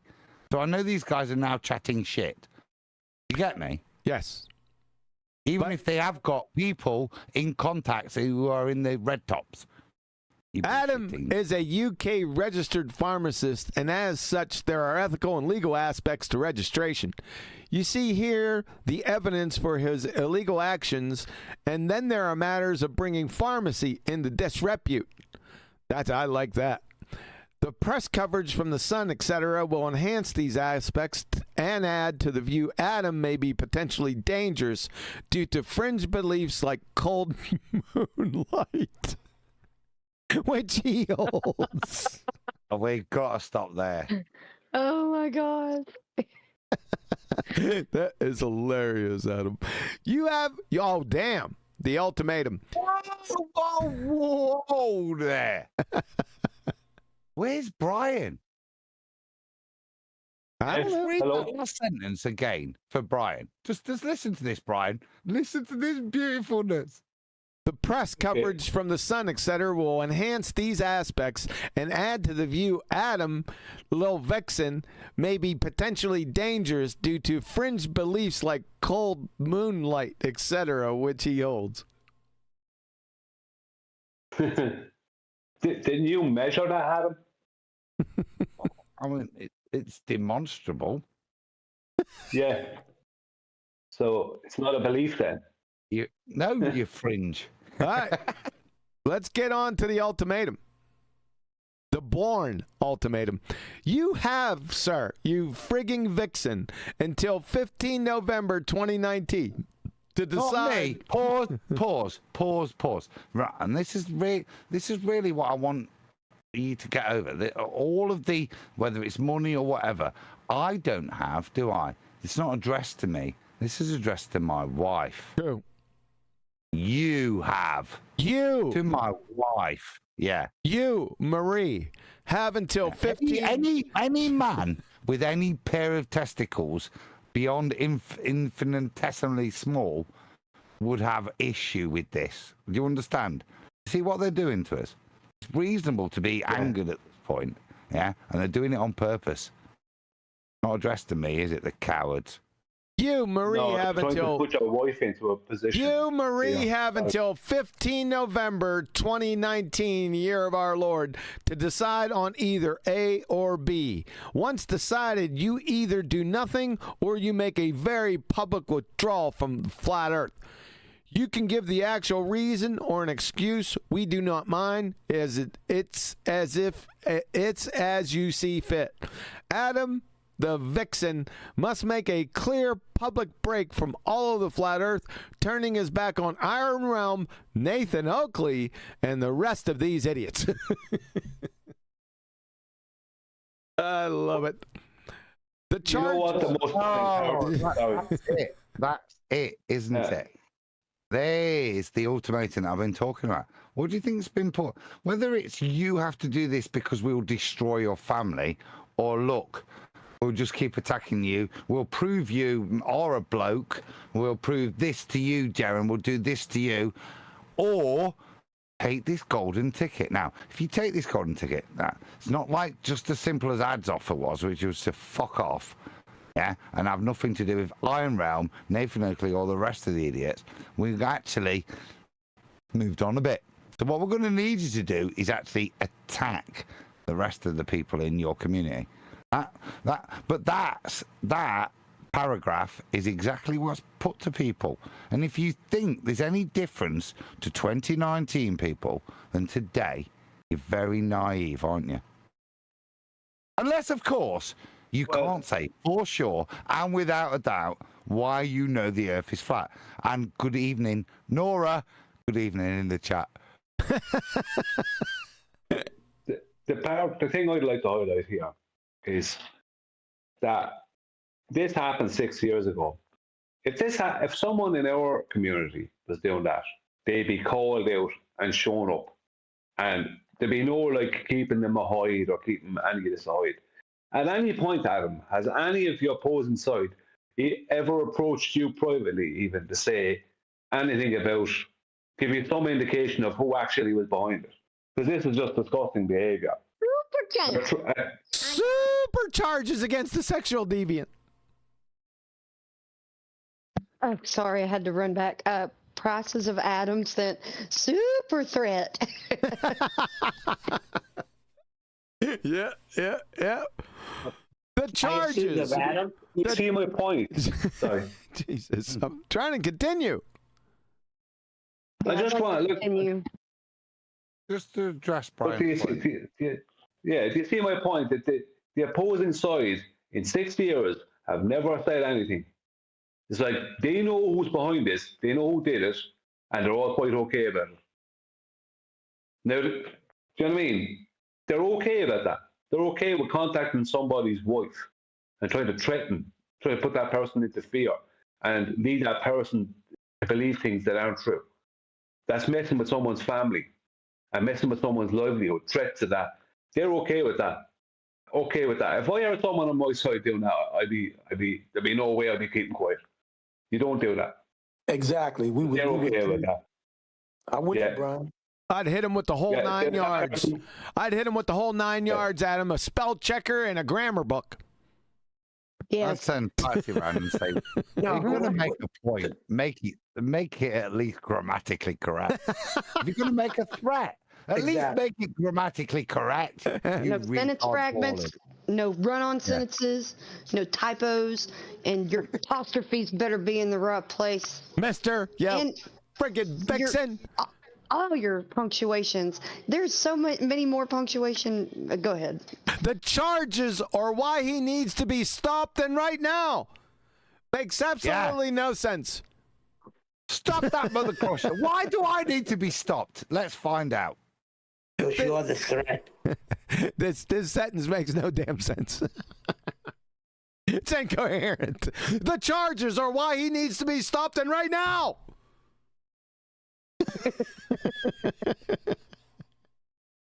You may not be aware of all which has been going on, and so we will fill you in now. Oh, this is going to get juicy.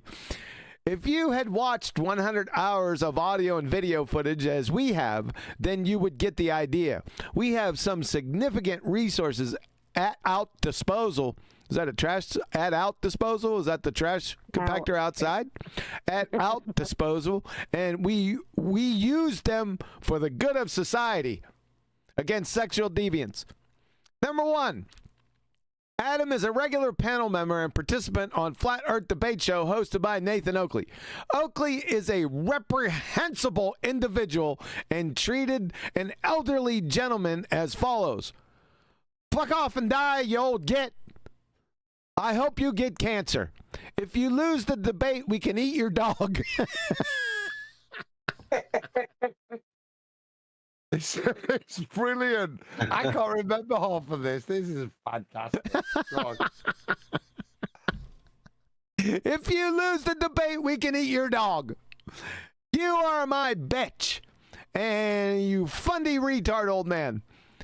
Nobody wants you, so just fuck off and die as you're a retarded old man.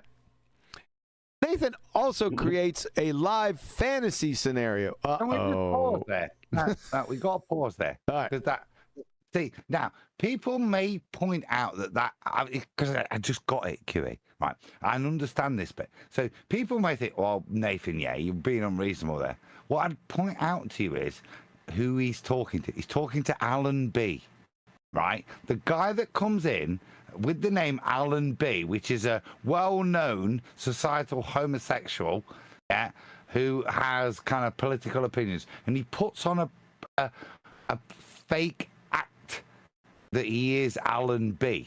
Yeah, it's very fake, and this is who Nathan's dealing with at this point. Like I say, just like when I said, "Get me all the drugs you can," yeah, context is relevant in all of these points. Yeah, sure.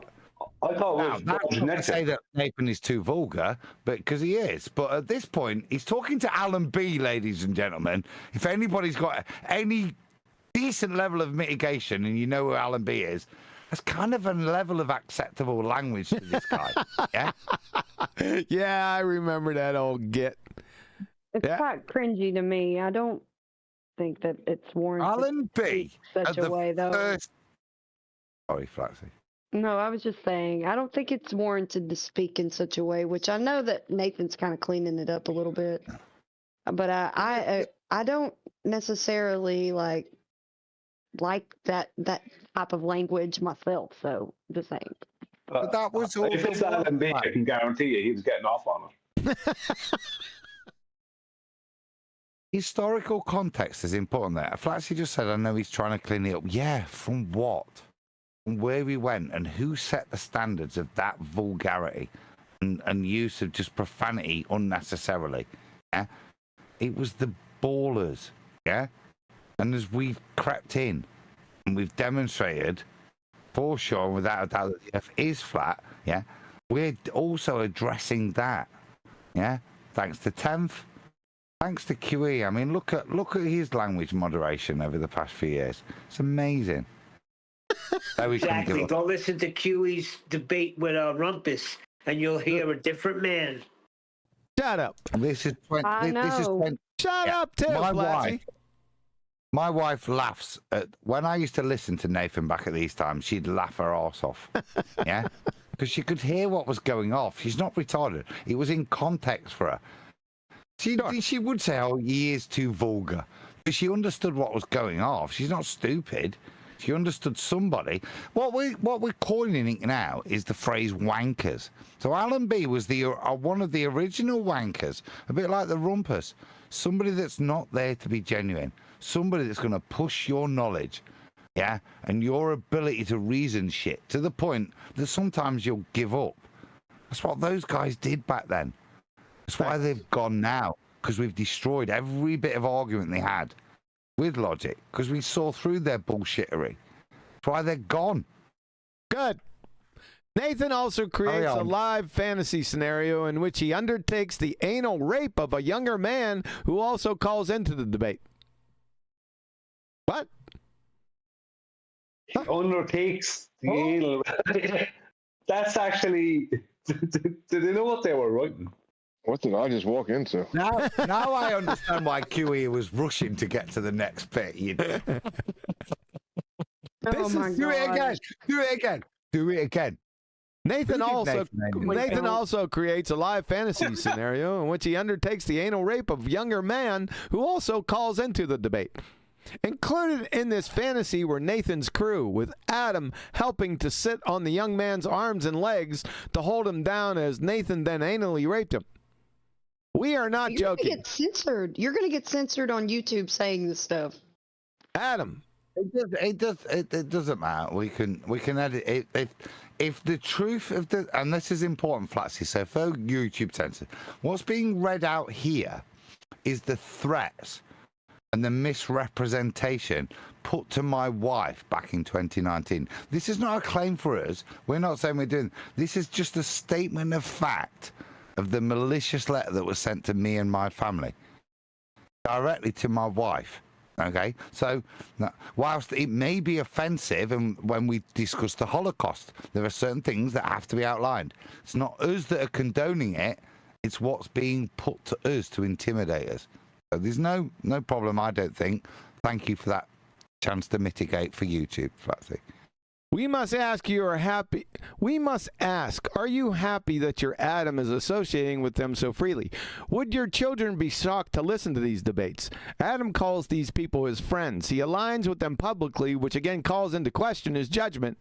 We will be interested to see what the Royal Pharmaceutical Society make of that one. Adam often appears in flat earth debates represented as a scientist, someone of standing and familiar with science. By holding his questionable claims and conspiratard ideas, he brings science into disrepute.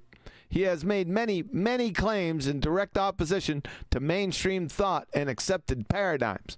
Adam also shares a platform with those who hold highly controversial views on a number of areas: anti-vaxxers, cannabis users, 9/11 deniers, false flag hoaxing, Holocaust deniers, etc. Number 3, Adam has created content which have serious issues in terms of claims made. For example, a flat earth belief in cold moonlight. There it shows its ugly face again. Whoa. See, this bitch, you don't... Why would... Whoa, Brian! How triggered are they? They brought it up twice. Yeah. Yeah, very triggered, Adam. It's kind of like... it's kind of like your man Critical Think out of nowhere bringing up Slit. Remember? He said, it's as ridiculous as putting bringing a spirit level onto a plane. It's like, why are you bringing that up? It's like saying, I didn't get paid for this, Robbie Davidson. Do you know what I mean? Give me a break. You know what scares him, Bri? It's the empiricism in my observational study of moonlight that scares me. Yes, Adam. It can't be argued with. Yeah, but this doesn't line up with the terrible things that we just went through. It kind of falls off a cliff, this big, bad, sexual deviant guy. And then Adam has created content videos with serious in terms of issues of the claims made. For example, a flat earth belief in cold moonlight. It dropped. You know what I'm saying? It has no... Yeah, it's lost the panache, hasn't it? When we were like talking about a gangbang in a camper van, everyone was interested. Yeah, and cold moonlight being a real phenomenon. Adam makes a long explanation of how he uses accurate thermometers he has taken from work used in pharmacy fridges to undertake these experiments. He carries out these tests, gathers data, and obviously his method is flawed. Let's ignore the flawed procedures. Hold on. I'm not. See, there's levels of indictment you'll take. Obviously, his method is flawed. You cheeky bastard. How dare you? Right. This is the difference between a baller, right? A flat earther would outline why your methodology is flawed. A baller, no, just hand wave. It's flawed. Tell me why. Yeah, let's ignore the flawed procedures. Right after they say their method is flawed, let's ignore them. Wrote that. Huh? See, I didn't even see that. The next sentence, I just got triggered by the flawed procedures. I didn't know the next sentence said, let's ignore them. No, let's not. That's the whole point of me quoting Moonlight does that when I'm... Anyway, you sexual deviant Moonlight measuring... Right. Can we carry on, yes. Brian, this is important. I know. I've made a boast, and QE gas to QE. Can we just go with Guru? Is that all right? No. Let's ignore the flawed procedures he employs and focus. Hang on, I was going to say something. Jeez, oh man, look how long this thing is. Is it going to end? You see, this is the best thing. This is what you should do more. I don't know where the show will go. I never thought I'd pull this up tonight. You should do more of these shows. This is funny as hell. I've sat on this for 6 years? Yeah. No, 5.5 years. Is this the one that ended in your arrest? No, it started. Catch up. In some sensible queries any sane person would ask, do normal, rational people even entertain an idea of cold moonlight? Is it normal to think it's actually a possibility that warrants an experiment? Why don't astronomers who gaze at the moon report frozen eyeballs? Do we? That was funny. And eyeballs. You frozen eyeball sexual deviant, you. Do we think it likely a bumbling pharmacist in his garden with a tent and a trolley could uncover a new phenomena of earth-shattering proportion? Is it likely that all of established scientists, labs, and the tests have missed this phenomena, cold moonlight? Anyone rational and sane would realize this is precisely what it is. It is precisely what it is, a total nonsense. Adam's fixation, love the word, is at best eccentric, and at worst it is downright deranged. Given the numbers of similar areas in which Adam makes claims, space is fake, no moon landings, no curved horizon, no gravity, no satellites, etc. It's not illegal to believe in flat earth or screwball ideas, but it calls into judgment if that person should also be a registered professional in a science-based organization. My God, sir. You bumbling pharmacist. Adam has been reliving his youth and having a great time, so we were told, since he hitched up with the Essex girl. All right, maybe take a moment there. Maybe that's sufficient to read. That probably will summate it. Can we just look at the accusations? Because that was like a Medal of Honor. Yeah, it was. This is when is this? This is 2019. November 5th. Yeah. Read it, Q, because I'm struggling to see it. Adam has been reliving his youth and having a great time. So that bit, you pervert. Adam makes claims. Adam makes claims. I want to go through them one by one. Me, 2019, because Adam makes. Shut up. I've seen my. Shut up. No. Adam makes claims. Space is fake. No moon landings. No curved horizon. No gravity. Curved horizon. What's that? That's an interesting statement. How about curved T-Mobile? Yeah, they're Egypts, man.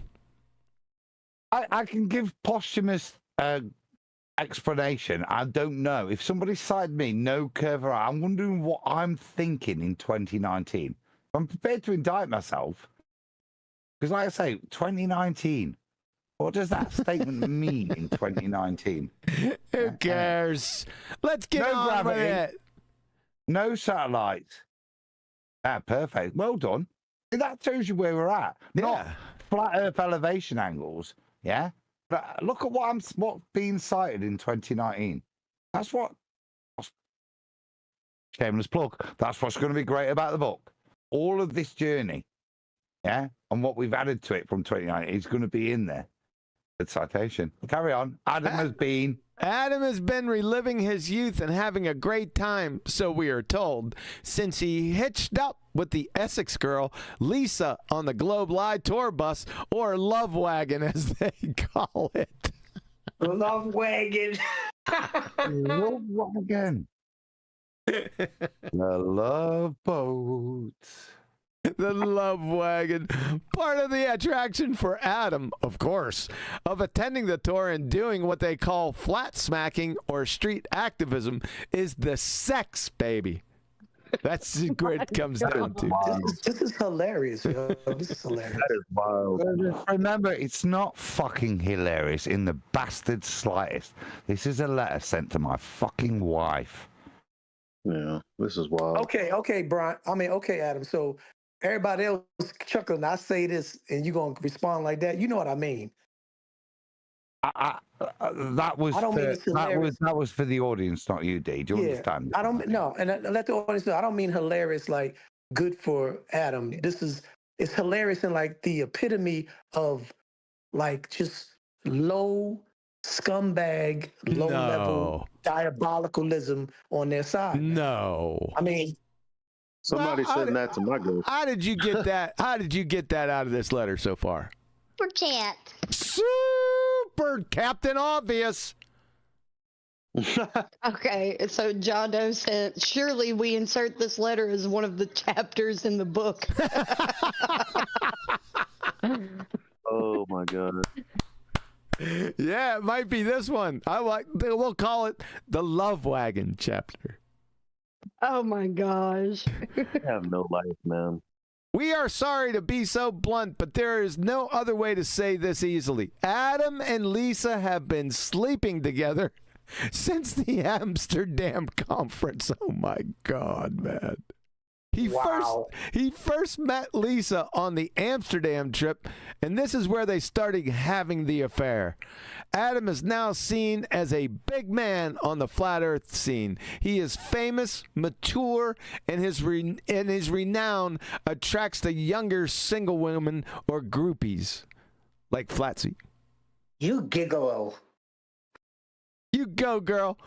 Why do you think Adam has been so very keen to take all that time off work and also spend the effort to go on this trip? We know. Surely you What's thought. this evil on me? Surely you. What are you bringing me up in here for? Whoever wrote this was feeling Adam. You can hear it, right? Surely you thought it was a little odd at the time. We suspect he told you he needed to support his friends. ? Lisa is very much a fixture of this trip, and she has been on it right from the start. She is a flat earth bicycle. What has she been on? She's a flat earth bicycle. Bicycle? Wow. That is messed up. Yeah, that's terrible. Nobody will speak openly, but we have heard they use the phrase, what happens on the lie bus stays on the lie. I thought it was the love bus. Why don't you ask Adam directly about it? He may tell the truth. ? Just watch the videos yourself and look at the body language of how they interact. Lisa is said to hang her skimpy oh my god. Lisa is said to hang her skimpy underwear all around the bus to dry and then walk around in a dressing gown. On the bus they all sleep on top of one another. Damn, I missed this. This is a freaking comedy, man. On the bus, they all sleep on top of one another, in some cases, literally. It's very obvious what's happening, and I don't think we need to say more. We are sorry. Yeah, I'm sure you are. In Amsterdam, here comes some wild stuff.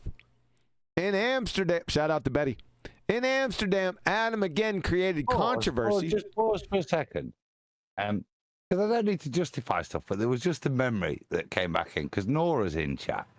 It was so cramped on the bus. So you saw Dave, well, his wife, Andrea, and their young son. They had at the back of the camper bus was a double bed above, and there was a storage box at the back. They had that, right? Now, above the driver's cabin, which is where there was a little bit of loving going off. There was a little romance on that tour between Jack, who's the Polish guy that nobody had ever met, right? So, and this is part of the fun. So when Jason's giving hand... At this point in Amsterdam, right, the bus to go out, nobody's going to drive it from Amsterdam. And Arwen stood up at one point and then backed out, right? And then Jack, who you'll see me meeting up with him at the pictures at Amsterdam station where we're flat smacking people, as you say. There was no, I don't remember any intercourse at that point. We were just flat smacking. But we've met with the guys, and he's in the pictures. He's on all. He's the guy next to me in the next black jacket on the pictures at the end of every flat Earth debate. Yeah. So them two had a little bit of a. Oh, it was quite cute, really. You know, watching it as an old man on this flat Earth tour with a young family next to me. But in terms of sleeping on top of each other, there was an option, and that was when we got. And she's there, love it. Nora's here. Right. So when we picked Nora up in San Marino, and what an arse that was. We had to go all the way back up to the top of San Marino to get her. And as a gentleman, I'd been, earlier where I'd showed you the pictures of us being at dinner. Well, that's where we ate. That was the dinner. But at night, that's where I slept. So the table came down, and this thing that was half my length was where I slept. Okay. But for the nights that Nora joined us, I obviously gave up that bed, and I actually slept on the floor in like a 1.5 foot width between that bed and the fucking cooker, because I'm a gentleman. So to see these things, it's kind of hilarious, really, because it's to paint it like this is to deny the power of how these people met up. It's a bit like Star Wars, isn't it? A load of disparate idiots meet up with no one cause in mind, and the only trust amongst them was that we all thought the Earth was flat. Jason giving his 25 grand camper van to a guy from Poland who said, you can trust me, I'll drive it through Eastern Europe. Yeah. And people meeting up. Yeah. It was a really fantastic, amazing experience. Thank you. No, fuck up. This Thank is you. The best bit. Number 5. This is the best bit. It was the most amazing experience. Yeah. And if any of you could have been there, it was brilliant. Yeah. To go around Europe and be part of those trips and go and watch it. It's all out there. Dave as we went all around Europe meeting up with people. And for the most part, yeah, other than me and Rome, everybody was brilliant. And what we actually encountered was loads of people that knew the earth was flat and they wanted to chat with us. There's always the odd dickhead. Actually, it was one of the most empowering things because it was people all across Europe and they'd come up to you. Yeah, I know it is as well, mate. Yeah. All right, carry on, Q. Number 5, in Amsterdam, Adam again created controversy, because that's what he does, as he berated a young Muslim boy along with that hula hoop Roxy. What the hell did I get myself into? Yeah, I know who it is. The hula hoop. He introduced himself as a pharmacist and university lecturer, using his credentials as authority to then make his idiotic claims seem more believable. He then, with Roxy, the hula hoop Roxy, denied he was a flat earther and instead tried to claim he was just a skeptic. He then went to debate publicly, see live stream YouTube, where's the link, with the boy who he told had misunderstood the Quran. This is so risky. Is Adam now a Quranic scholar of many years of study, or did he just use Wiki? The Muslim boy is then told by both of them that he has been misled and lied to by his elders. Not only is this very foolish, it's also dangerous, given Muslims take the Quran extremely seriously. Sensible, sane people would never make claims about the Quran to a Muslim of any age. It's another public example of Adam using his status as a pharmacist publicly and engaging in highly questionable activities. Number 6. Pause, because that's a Brian Mullen. You see on the indictment there.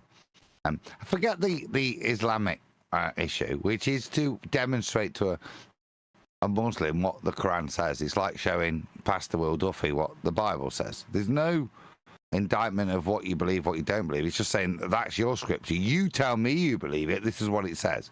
So that was what happened there. But look at the way it's twisted. That somehow he's trying to structure it that it's a Brian Mullen thing. That somehow it's got anything to do with my role as a pharmacist. Well, it's not. Hence why, like I said, first thing I do, send it over to them. This is how they try to intimidate you. Very clever language. Number 6. Adam compounded all the above incidents by going on a live stream via YouTube and then asking to buy illegal drugs in Italy. If we needed anything more to get him struck off, then we could not have asked for it. Drugs are illegal in Italy, and Adam makes the statement below. Dave Mellon says he would like some of the green back to the green stuff people smoke, and Adam says, awesome, that would be great if an Italian came along with a great big bag. So if there are any Italian flat earthers watching and smoke weed, then get in touch. We think that's career suicide for any registered UK pharmacist. I think that's quote mining, because as I remember at this point, but more fundamentally, a big glass of wine is what I remember live there. I say it was a number of years. That's what, because I'm responding, but I remember saying, glass of wine. And Andrea got me one, and it was red, which was slightly disappointing. 7. The finale was, of course, when Adam was arrested. Damn vagrant. He was due to appear in court today and apparently missed this appointment. Through listening to the advice... So on legal advice, I was told you can do one of two things. And I was encouraged to not attend, at which point the misrepresentation of the incorrect documentation would mean it'd be thrown out. Yeah? This was made quite clear to me in the few hours I spent in the police station. Yeah? So, that was the sensible thing. And more importantly, what would they do? Issue me with a fine? What I wanted to do was carry on, because we went to Pisa after that, yeah? And we had the same thing. We want to settle, obviously, outside the Leaning Tower. It's not happening, yeah? And we ended up literally 150 yards down, outside the city wall, with the police. They said, come here. It's a bit like when we were in Venice and things. They said, come here and do it here.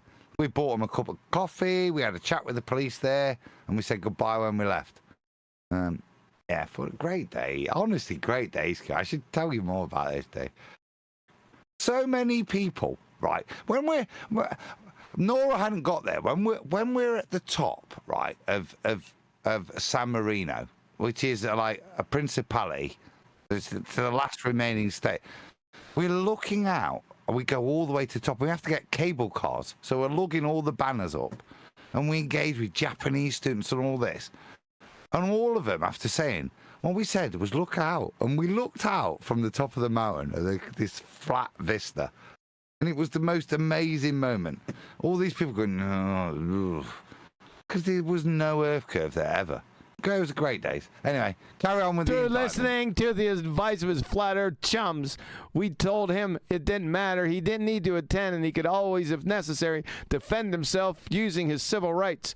We can hope the legal knowledge of these flat earthers is accurate and the court doesn't decide he is in contempt of court for a no-show. If they issued a European warrant to arrest him, then this could be a large problem. We have made sure the Italian court have his correct address, as it seems to have been accidentally supplied incorrect. His flat earth friends, chums above, suggested a reckless idea to rip up the summons and forget all. This shows just how reckless these people are, and that Adam has gone over the edge into sexual deviancy. Objection, Your Honor. Can't write that in crayon at the end. I've said to you that. Where's the next page then? Is that it? Yeah. We got.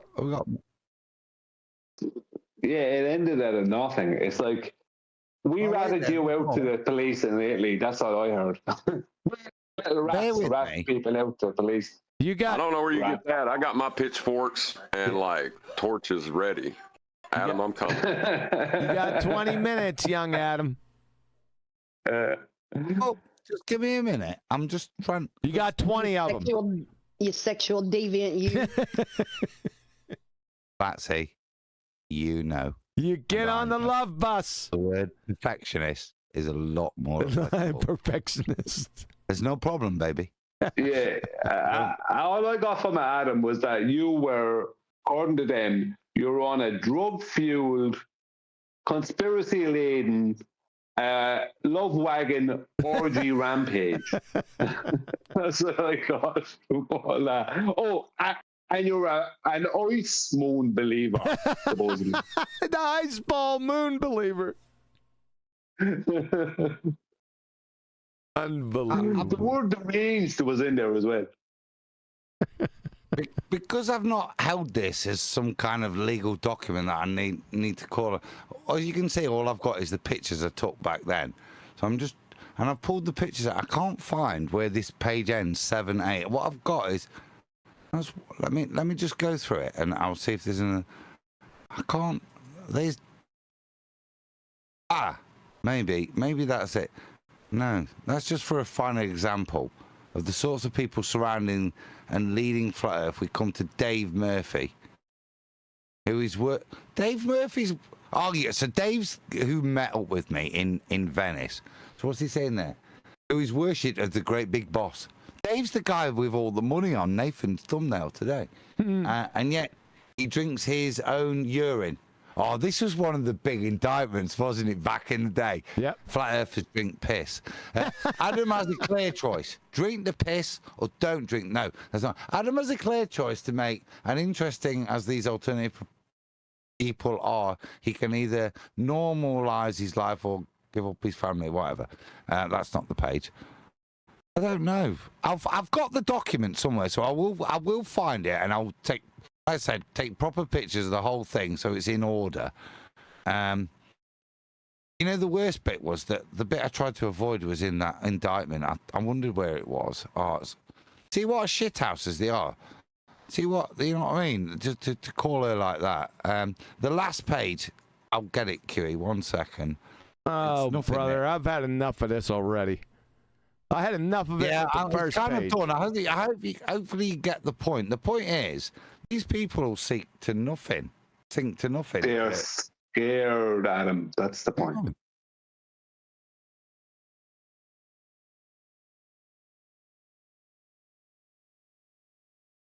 It's sad that... And so they should be. Right. They are, though, aren't they? Look at what they... dealt with. What they what? Moonlight stuff. That's what's interesting. I'd never known that before. How triggered they were. Of all the things that we've talked about to indict me on, Moonlight. Yeah? And me just wandering around the garden with a thermometer. Yeah? In the early days. Watch it. It's brilliant, right? It's empirical, and I use quality equipment because I'm not an idiot. I wouldn't wander around with, like, you know, my child. Yeah, you're chopping. You're chopping again. Hey, hello. Brian, you're chopping. Really intriguing. You're chopping again. All right. Let's go. I'll tell you why we're chopping, because I'm getting to a salient point.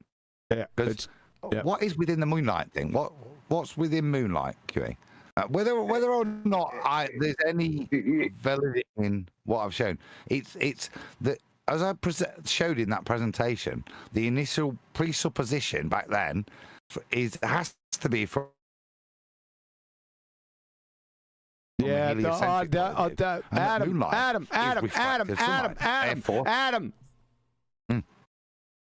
It's done. We got to stop this. Audio's going again. So we got to stop. So round it out quickly. The robot terrible again. Yep.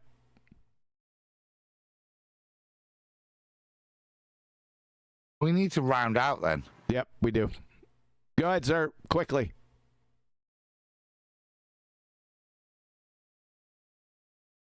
Oh my God. All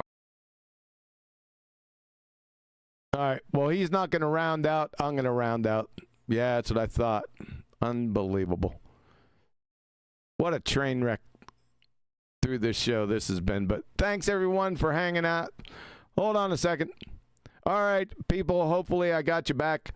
We're going to go ahead and I'll round it out now. Stay tuned for Ballbusters this Saturday. Don't know what we'll be doing then.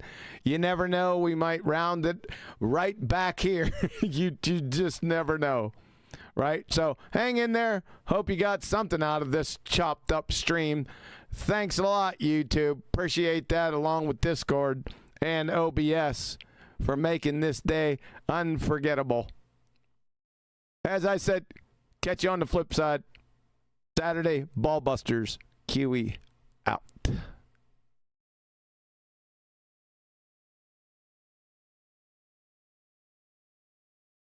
All of your gullible idiot followers should be realizing right now that you are an idiot or you are a liar. You said you would get turned away at gunpoint. I did not get turned away at gunpoint. You lied, Nathan.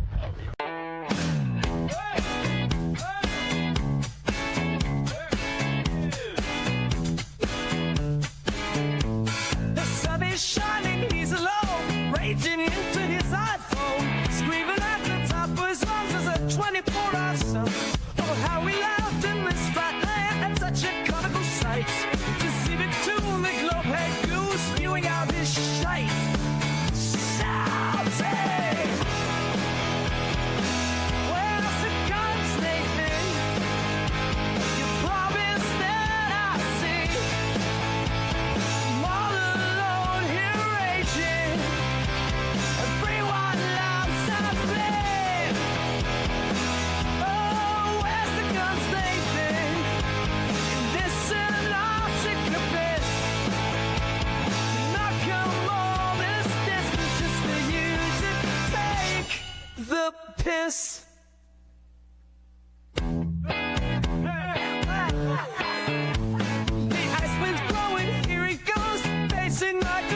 say, upside down on a spinning globe, but the best is yet to come. Oh, how we laughed in this flat land. That's such a comical sight. To see me tune the glove, hey, you spewing your his shots, screaming. Where's the gunsmithing? You promised that I see. I'm all alone here raging. Everyone laughs at me. Oh, where's the gunsmithing? And listen off secret place. I've not came all this distance for you to take the piss.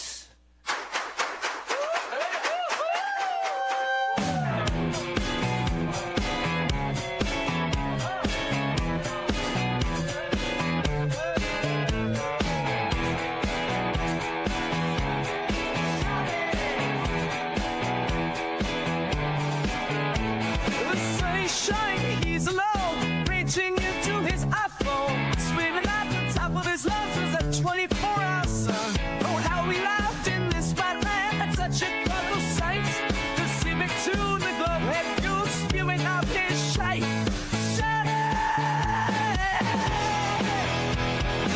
Where's the gunsmithing? You promised that I see. I'm all alone here raging.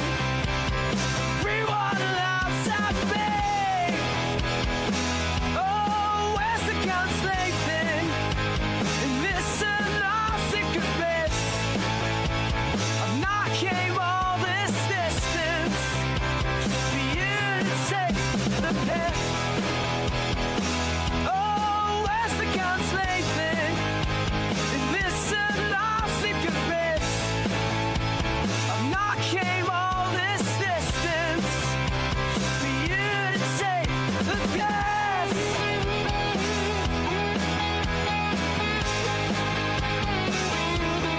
Get some, get some.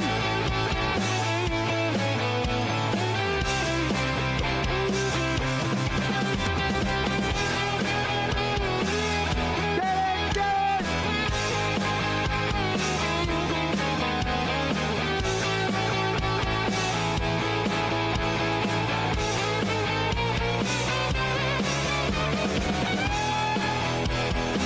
Oh, where's the gunsmithing?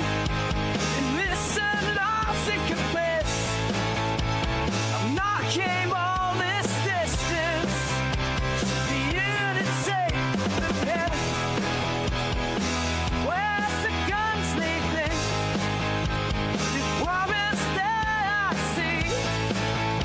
I'm all alone here raging. Everyone laughs at me. Oh, where's the gunsmithing? And listen off secret place. I've not came all this distance just for you to take the piss. I talked to you about Antarctica. You deflected the measurements. You are a dumb liar. Every single one of your dumb followers needs to look at their lives and realize Nathan Oakley is a liar. Since 2016, he's been saying if you go to Antarctica, you will be faced with gunpoint and turned away. Where's the guns, Nathan? Where's the guns? I don't see any guns, Nathan!